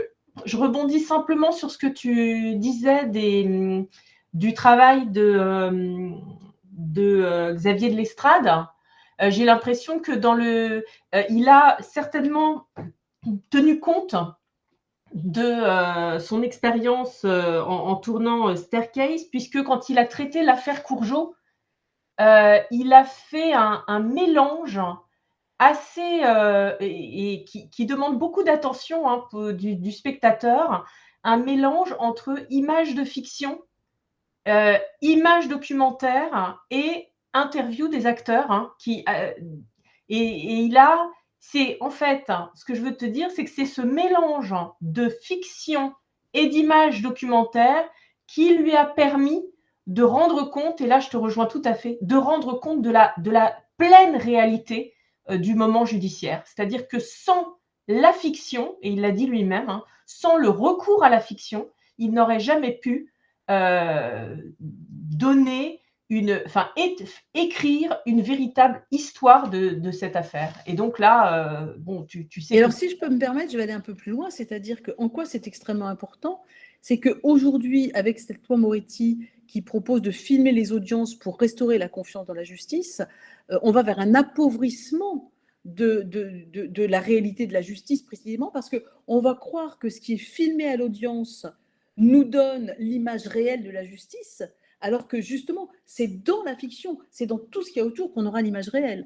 Donc, c'est pour ça que nos travaux, encore une fois, peuvent être très utiles en termes de recherche juridique pour éviter cette dérive d'oublier l'imaginaire et de croire que parce que c'est filmé dans un cadre en plus qui sera extrêmement restreint, on aura une image vraie de la justice. L'image vraie de la justice, ce n'est pas l'image du film d'audience. Bien sûr, mais il y a quand même un lien avec ce que tu disais précédemment sur le sensible, c'est que les audiences filmées, et là je parle de ce qui m'intéresse moi, les audiences filmées du TPY par exemple, réintroduisent du sensible. Enfin, on le voit bien, hein, là, avec la présence du corps, la présence du geste, hein, tout un tas d'éléments qui nous sont inaccessibles quand on se limite aux minutes de procès et aux procès-verbaux. Donc, il y a aussi cette plus-value de l'image d'audience qui n'est pas négligeable quand on aborde ces sources en tant qu'historien. Bon, je laisse la parole aux autres et à ceux qui veulent éventuellement réagir ou commenter ou poser des questions.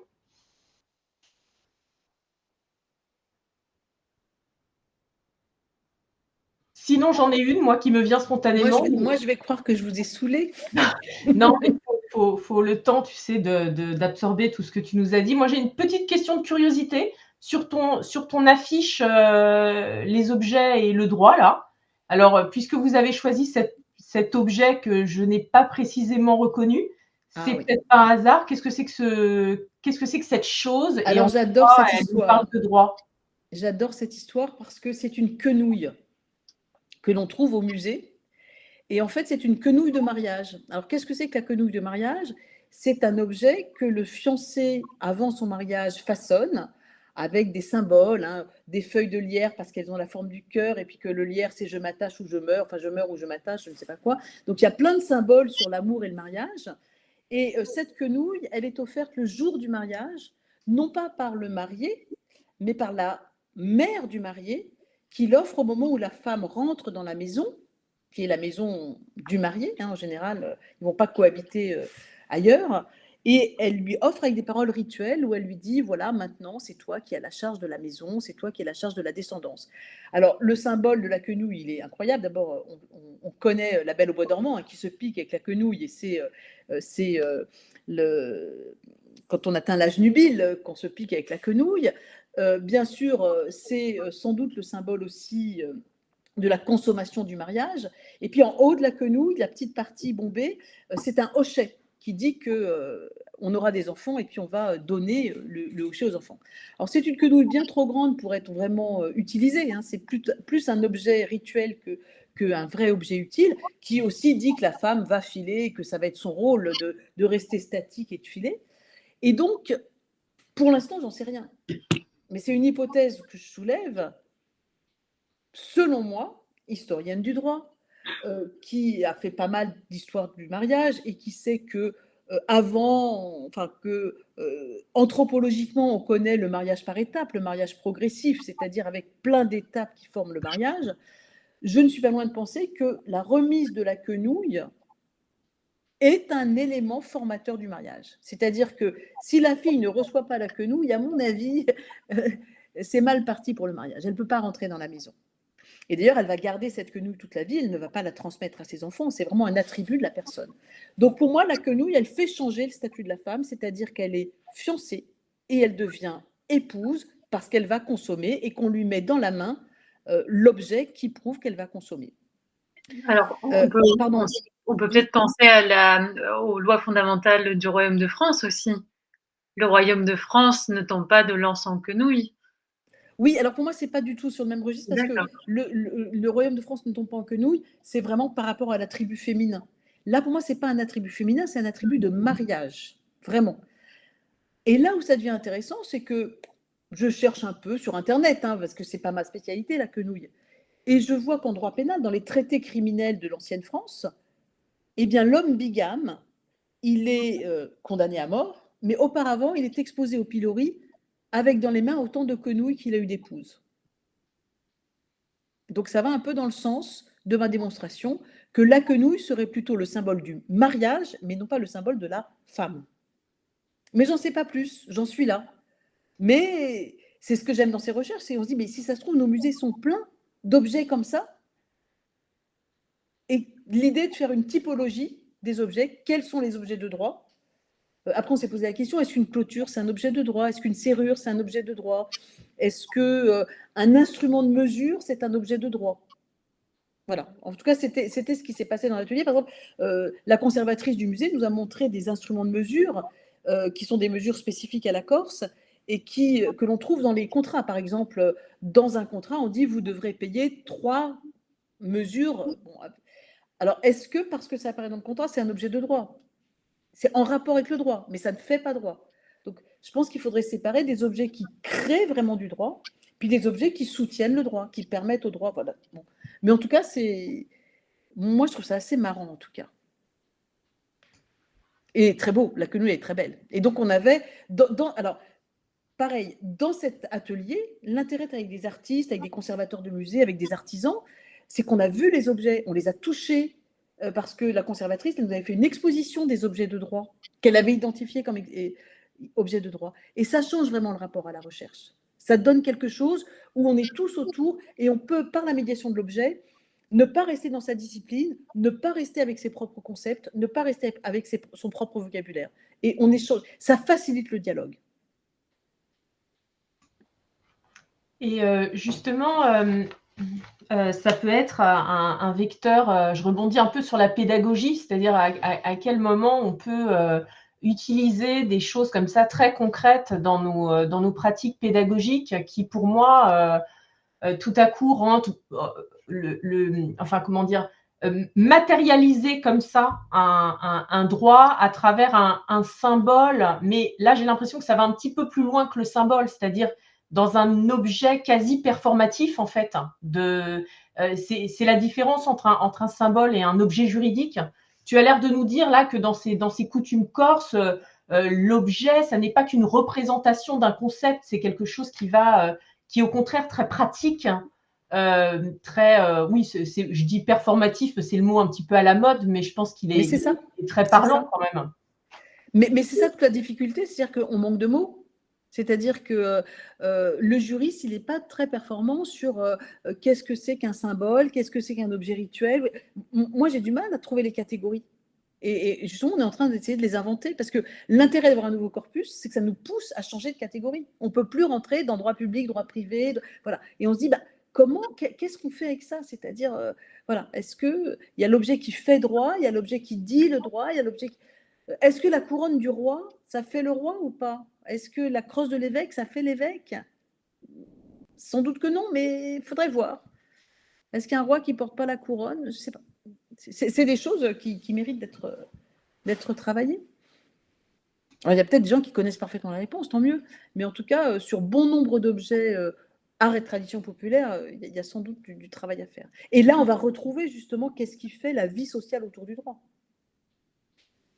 Et que le consentement, certes, le consentement des époux, c'est le droit canonique, mais je ne suis pas sûre qu'en Corse, au XVIIIe siècle, on demandait beaucoup le consentement des époux. Je ne suis pas sûre qu'en Normandie non plus, d'ailleurs.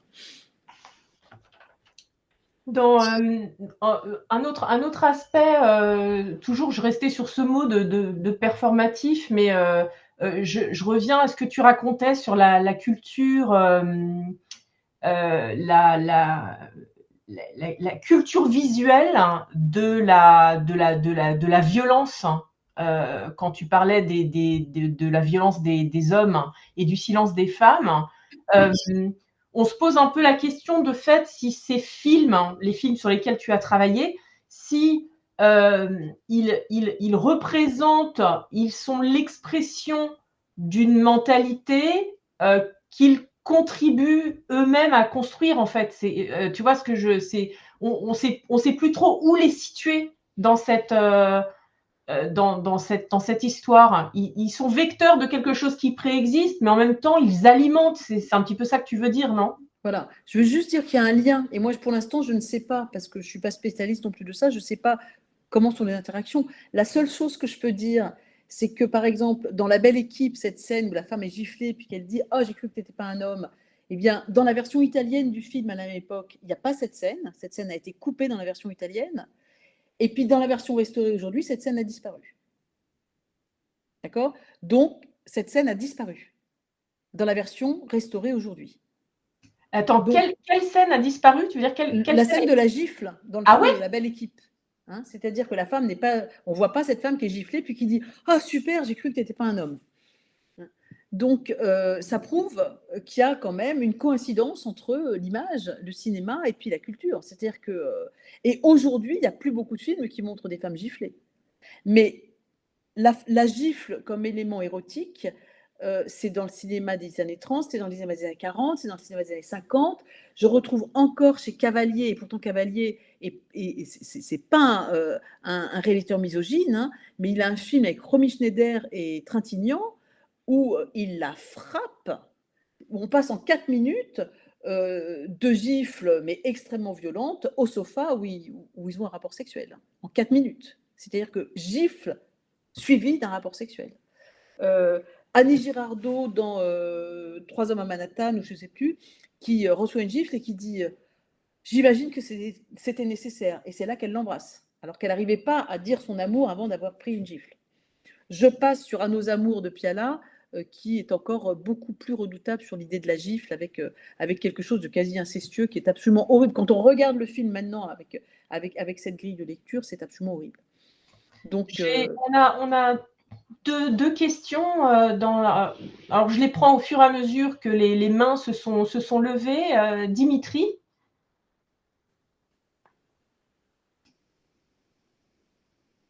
On ne vous entend pas?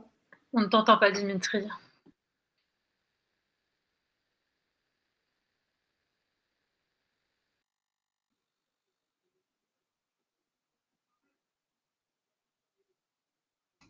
On ne t'entend pas.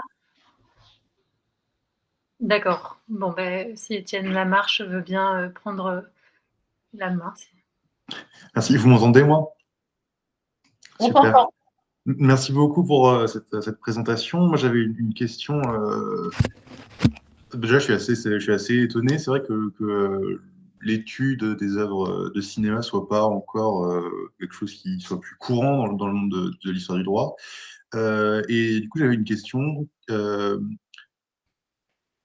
Est-ce qu'il y a des travaux de personnes qui s'intéressent à l'analyse de films, d'universitaires qui travaillent justement sur le cinéma, concernant cette place du droit dans les œuvres filmiques, justement, et puis s'il y en a, quelle place vous accordez à ces travaux dans vos recherches personnelles? Alors, des travaux de non-juristes qui Oui. s'intéresseraient au droit. Alors oui, c'est les philosophes, par exemple. Les philosophes, forcément, de temps en temps, vont du côté du droit. Ils n'en font pas forcément leur sujet principal, mais il y a des réflexions juridiques, enfin de philosophie du droit, dans les travaux philosophiques. Et qui se rattache du coup à l'analyse juridique, enfin de la place qu'occupe le droit dans des œuvres filmiques? Parfois, le rapport Ok. au droit, oui, dans les œuvres filmiques, sous un aspect philosophique, sous un aspect sociologique. D'accord. Mais il y a très peu de travaux entrepris par des juristes. Alors maintenant, ça devient un petit peu à la mode, hein. Les facultés commencent toutes à faire un peu droit et cinéma, souvent sous forme de ciné-club. Et ce n'est pas du tout, bien évidemment, la démarche que je propose. Mais certains commencent à analyser à Paris 1. Voilà, il y a des séminaires qui se font et il va y avoir bientôt la production d'ouvrages. Mais à ma connaissance, il n'y a pas d'ouvrage. Je ne sais pas, Ninon, si toi, tu as connaissance, mais on le saurait, hein, s'il y avait des vrais ouvrages sur le cinéma. Juste, je me permets de rebondir. Il y a un projet en ce moment à Strasbourg, du côté des historiens du droit, il me semble, sur la censure filmique. Mais D'accord. voilà, c'est pas complètement les films, ça va être vraiment cet angle de la censure. Voilà. Mais sur l'analyse juridique de l'image, vraiment, il n'y a pas beaucoup encore. Mais ça vient. Oui, Dimitri, est-ce que vous avez résolu le problème de son? Non, mais sinon, vous pouvez poser votre question par écrit et puis on va.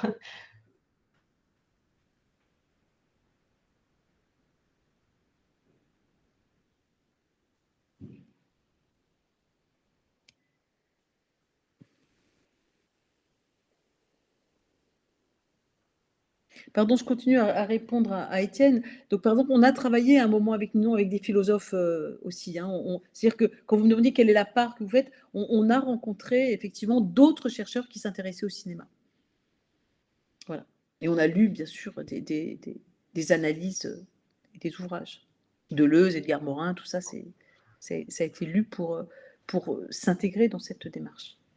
Et j'en profite pour dire que sur le blog dont Nathalie parlait, Image, qui était né de la création de ce groupe qui s'appelait le Grimage, Ah oui.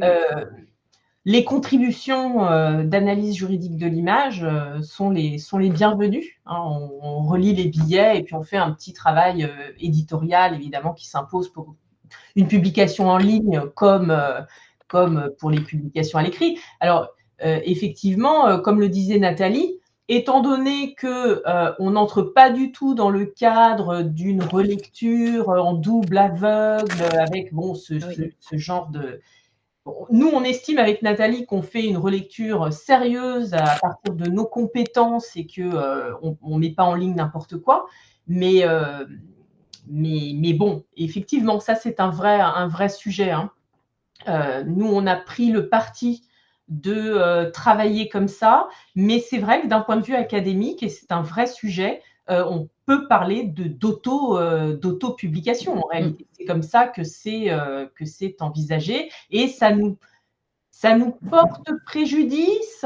Ça peut être compensé par la dynamique un peu qu'on donne, par la manière dont on investit aussi un nouveau champ de recherche. Enfin, on a d'autres atouts si vous voulez, à mettre en avant pour défendre ce genre de travaux. Mais c'est vrai que pour les jeunes chercheurs, ça peut quand même constituer un frein à l'engagement dans ce genre de publication. Alors, je ne sais pas, Nathalie, si tu peux lire la question qui t'est posée. Alors, je ne l'ai pas vue. Par rapport à l'image, je lis, par rapport à l'image, il me semble que l'objet est juridique. Dans le cadre de l'Ancien Régime, le magistrat doit porter l'habit noir et parler dans le prétoire sous peine de nullité du jugement. Certains juges avaient pris l'habitude de juger chez eux en habit ordinaire et étaient promptement sanctionnés par les autorités. Donc, pour ma question, il s'agissait de rebondir sur la question de la réception du droit et des phénomènes de résistance ou d'adhésion. Et là, je vois, on remarque dedans, mais je n'ai pas la suite. C'est normal, moi? On n'a pas non plus la suite. Ah, d'accord. Donc, Nathalie, peut-être sur cette question du vêtement, peut-être du rituel judiciaire et de l'importance de l'objet dans le rituel judiciaire. Oui, ben c'est la même chose. C'est une question de représentation, c'est-à-dire que la symbolique judiciaire, on l'a vu pour l'allégorie, mais elle a du sens. C'est-à-dire que si le juge aujourd'hui a une robe, c'est pas parce qu'il se déguise, c'est parce qu'il représente une institution et que le juge homme ne compte pas. Il se cache derrière l'institution, il est dissimulé par la robe.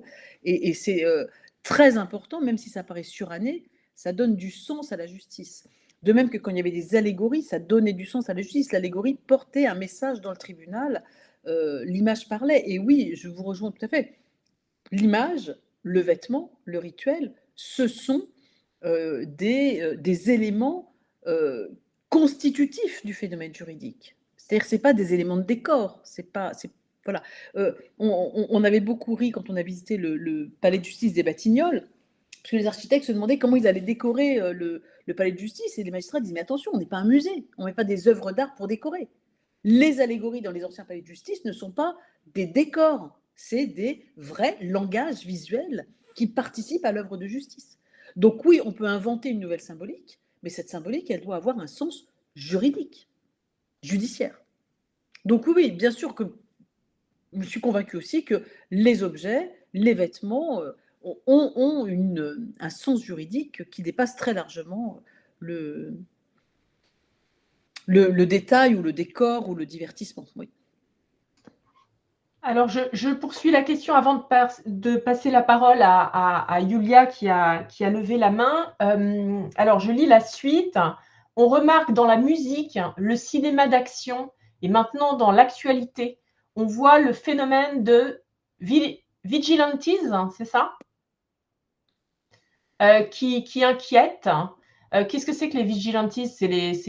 Alors, moi, moi, ça me rappelle un peu les voisins vigilants. J'en ai dans mon secteur des voisins vigilants, mais je ne sais pas si c'est ça. Oui, Dimitri, c'est ça? Oui, tout à fait. Donc, c'est ça, les voisins vigilants face à un supposé déni de justice. Alors, c'est ce que tu disais, Nathalie, quand tu évoquais de redonner confiance en la justice. Face à un supposé déni de justice, les gens se font justice dans les représentations, puis dans les faits. Les sociologues saisissent ce phénomène, mais quelle place au droit dans ce phénomène qui le nie? Dans une société où même les institutions peuvent nier le droit, il y a des phénomènes de résistance, etc. Bon, eh ben alors là, je ne suis pas plus autorisée que n'importe qui à en parler, mais effectivement, on a une dérive aujourd'hui avec ce qu'on appelle le média juge, ou les tribunaux populaires, ou la dérive de la justice, c'est-à-dire que Internet, les médias, la décrédibilisation de la justice incitent et vont de plus. Alors, beaucoup de films un petit peu anciens ont justement se sont attachés à montrer que le tribunal institutionnel, même imparfait, était toujours préférable au lynchage et au tribunal populaire. Je pense à M. le Maudit, par exemple, où le criminel préfère finalement se remettre dans les mains de l'autorité judiciaire plutôt que d'être lynché violemment. Aujourd'hui, peut-être qu'on a amorcé un nouveau mouvement et qu'on va, privilégier le fait de faire justice soi-même. C'est bien possible. En tout cas, dans le cinéma, je ne sais pas, parce que je n'ai pas étudié ce mouvement dans le cinéma, mais dans la population, c'est sûr que de plus en plus, on entend des gens qui. Enfin, tout le monde s'autorise à être juge, tout le monde a un avis sur les dossiers judiciaires. Et voilà. Je pense qu'il y a une dérive aujourd'hui qui est pour l'instant extrêmement. Enfin, qui me laisse extrêmement perplexe, oui. Je me permets de rebondir juste avant la question. Peut-être vous avez croisé des films sur la loi de lynch, donc le lynchage, qui est quand même très présent dans les films américains. Donc, ça se fait de se faire justice soi-même. Donc, je trouve que ça continue votre propos là-dessus. Je laisse la parole à Yulia.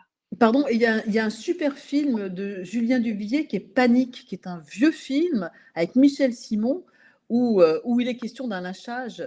Et c'est aussi le premier film, parce qu'en fin de compte, ce type, il se fait lyncher parce qu'il a pris avec un appareil photo, alors c'est le tout début de la photographie, il a pris avec un appareil photo la photo du criminel. Donc, il détient la preuve photographique, il va se faire lyncher et quand il meurt, on découvre sur lui la photo du vrai criminel. Donc, je pense que c'est le premier film qui parle de l'image comme preuve dans le processus judiciaire. Et je trouve ça très amusant en mise en abîme que ce soit le cinéma qui évoque dans le film l'image comme preuve dans le tribunal. Pardon. Yulia. Fermons la parenthèse et donnons la parole à Yulia. Nathalie, je vous remercie beaucoup pour votre présentation très intéressante et très actuelle. Et je voulais ajouter seulement concernant les femmes et le film de avec Jean Gabin, il y a aussi un film intéressant français basé sur les faits réels, s'appelle L'emprise. Une femme a tué son mari, qui l'a maltraité pendant 15 ans, et c'est une première enquête française. Elle a été acquittée, et le film était très, très compliqué. Les émotions étaient négatives parce que pendant le film, son mari l'a maltraité tout le temps, giflé, frappé, mais comme résultat, je propose de regarder ce film à tout le monde. Excusez pour ma langue française. Non, mais merci beaucoup. C'est bien de partager aussi sur les sources possibles, bien sûr. Merci beaucoup.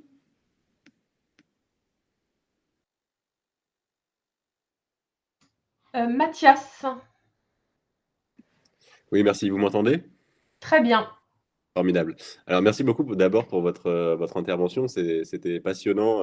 Moi, pour ma part, comme j'avais déjà eu l'occasion de le dire à Madame Maillard, je suis un grand fan de vos travaux sur le sujet. Le droit en représentation, ça a été l'un de mes livres, qui est juste au-dessus d'ailleurs sur ma bibliothèque, qui m'a beaucoup aidé dans le cadre de mes études, même si c'était plus sur l'image fixe. Mais enfin, les textes de ce livre, si je me souviens bien, concernent beaucoup l'image fixe aussi. Donc ça m'avait été très très utile et je suis encore complètement dedans. Alors j'ai eu plusieurs réactions au cours de votre intervention. Juste, je voulais rebondir sur ce qu'on vient de dire à propos du palais de justice des Batignolles, puisque j'ai eu l'occasion d'aller le visiter justement il n'y a pas longtemps avec Jean-Louis Alperin, qui était absolument horrifié du fait qu'il n'y ait pas une seule pancarte avec écrit République française au sein du bâtiment. Et c'est vrai que, en tout cas du côté des magistrats, aujourd'hui, ce qui domine, c'est quand même un sentiment assez détestable de faire son travail dans un sorte d'hôpital ou de supermarché. Aujourd'hui, ils sont quand même assez déçus. Même si, bon, il y a quand même, en termes de confort de travail, c'est indubitablement bien mieux, et notamment d'accueil des prisonniers.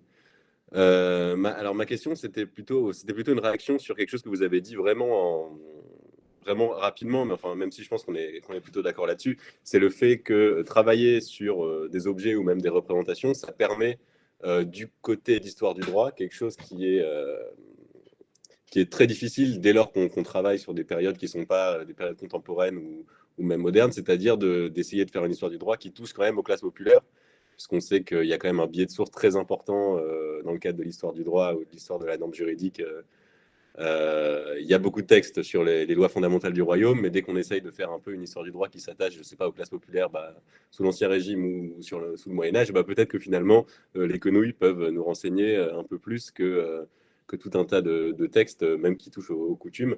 Alors, est-ce que c'est l'un des enjeux de votre travail? Moi, je vois là, en tout cas, une piste très intéressante pour ce qui est d'une histoire matérielle, comme plein d'historiens l'ont très bien montré d'ailleurs, hein. Mais dans le cadre de nos travaux d'historien du droit ou d'historienne du droit. Alors, vous touchez un point effectivement que je n'ai pas développé et qui est le cœur de ma recherche, en fait, c'est-à-dire comment sortir du discours dominant, comment sortir d'un récit national qui est incomplet, en fait. Et alors, je l'ai vraiment vécu par les objets, c'est-à-dire que en découvrant les objets dans le musée, je me suis dit, mais même les musées rentrent dans ce récit dominant, c'est-à-dire que même les musées oublient, même en présentant des objets art et tradition populaire, ils oublient le sens véritablement populaire de cet objet, puisqu'on oublie son sens juridique. Donc, en fait, il y a un discours dominant qui nous présente la loi comme l'aboutissement d'une évolution, voilà, et qui oublie tout ce qui a été de l'ordre des usages, tout ce qui a été, et effectivement, par les classes populaires, c'est-à-dire comment on se marie, comment on échange, comment on vend, comment on règle un problème de propriété limitrophe et tout ça. Et ça ne se fait pas par les textes. Comme aujourd'hui d'ailleurs, hein, tout ce qui se passe, cet infradroit finalement. Mais est-ce que c'est du droit ou est-ce que c'est de l'infradroit? C'est-à-dire que moi, quand j'agis conformément à ce que je crois être le droit sans avoir lu l'article, j'agis ni parce que j'ai peur de la sanction, mais j'agis parce que je pense que l'équilibre social, parce que je crois que la règle, d'abord je crois qu'elle dit ça, et en plus je pense qu'elle est bonne comme ça. Et je pense que toute une majorité de la population vit ça. Et effectivement, par le sensible, retrouver comment la masse populaire vivait le droit, et non pas comment l'élite savante a pensé le droit.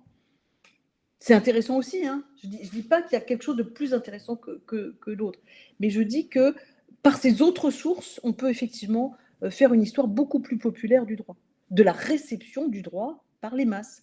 Et quand vous regardez le film Colomba, je trouve qu'il est extraordinaire pour ça. On le trouve sur le site de l'INA. On voit vraiment comment des gens au quotidien dans un village reçoivent le droit. Ils ne sont pas opposés. Ils ne sont pas contre la loi française. Elle ne leur parle pas. Ah oui, je crois que vraiment ce film, pour même à visée pédagogique, hein, pour faire discuter les étudiants autour de la distinction loi-coutume, c'est un support incroyable. Vraiment. Oui, mais simplement les étudiants ne le regarderont pas plus de 9 minutes. Il est en noir et blanc, il est bilingue, il est lent, et les étudiants ne le regarderont pas. Mais non, mais on peut peut-être, si tu veux, évidemment, et puis en plus, ne serait-ce que dans un cours, tu n'as pas forcément le temps.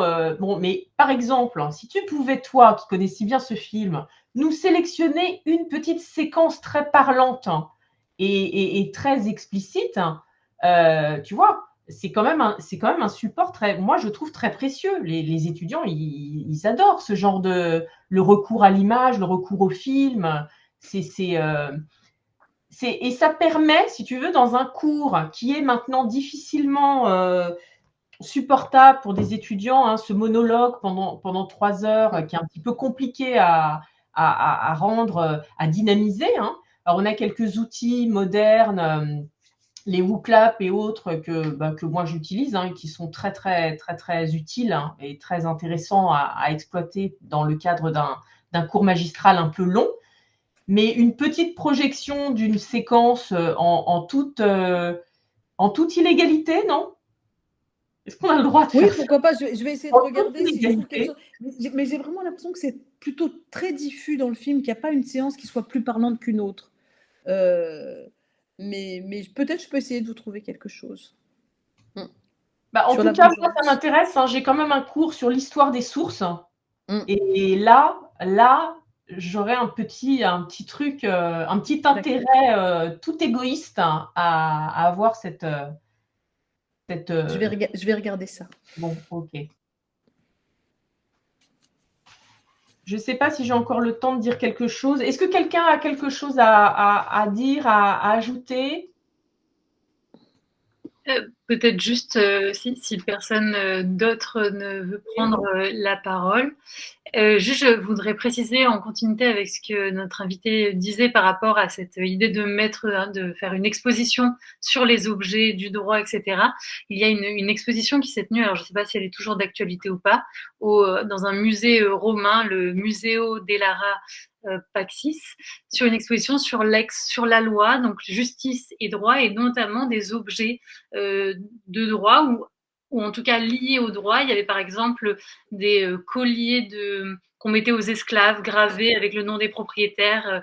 Et je me souviens d'une intervention de Ralph Lévesque, il me semble, à Nanterre, qui parlait notamment de cet objet dans le monde romain antique. Enfin, voilà, c'est pour dire que c'était du coup très intéressant d'avoir des initiatives comme ça en France, si ça pouvait en avoir de plus en plus. Voilà.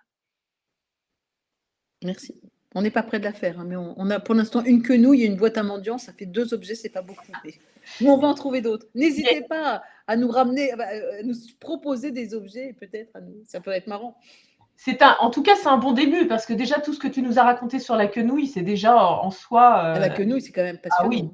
C'est quand même très riche, hein, donc il te faut quelques autres objets et tu peux faire un… Alors, je vous donne juste l'exemple aussi des boîtes de mendiants, puisque ça, c'est vraiment la conservatrice qui les a trouvées et qui nous a dit, est-ce que vous pensez que c'est des objets de droit? Alors, c'est assez formidable. C'était des boîtes dont disposait le clergé, donc sculptées avec des petits Jésus, des petits Saint-Joseph, des trucs comme ça. Et le clergé était propriétaire de ces boîtes et les donnait de temps en temps aux pauvres pour les autoriser à mendier. C'est-à-dire que la mendicité était interdite, sauf quand on avait cette boîte à mendiants. Et alors, on s'est posé la question de savoir si c'était un objet de droit. Et moi, je dis, mais évidemment, puisque le pauvre change de statut. Par la boîte, il devient mendiant. Il est pauvre et un jour, il est mendiant. Parce qu'il a un objet qui le transforme en mendiant et autorisé.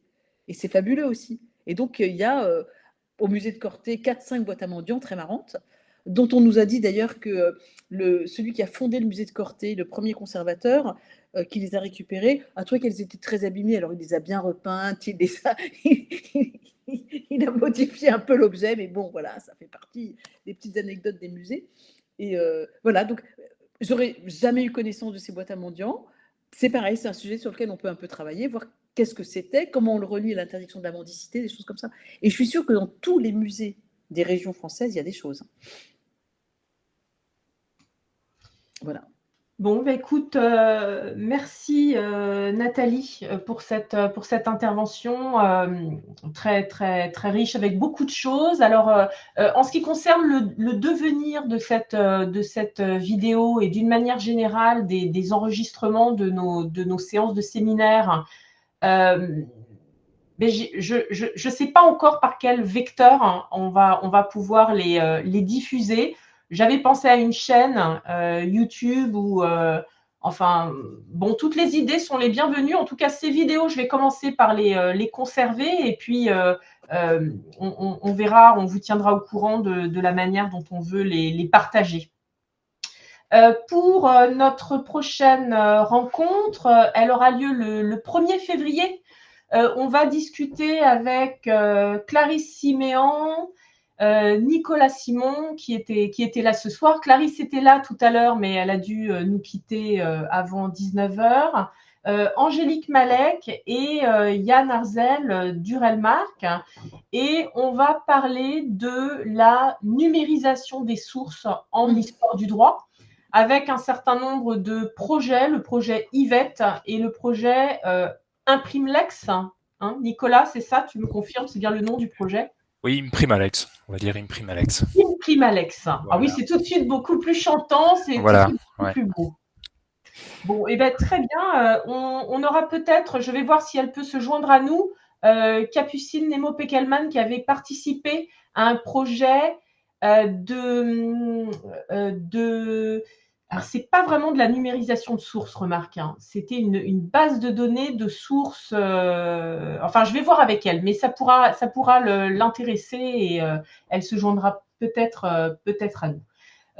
Voilà, donc je vous remercie beaucoup. On se retrouve, pour ceux qui le souhaitent, le jeudi 1er février, même heure et même lien. Je vous souhaite une bonne soirée. Merci beaucoup à vous tous. Au revoir.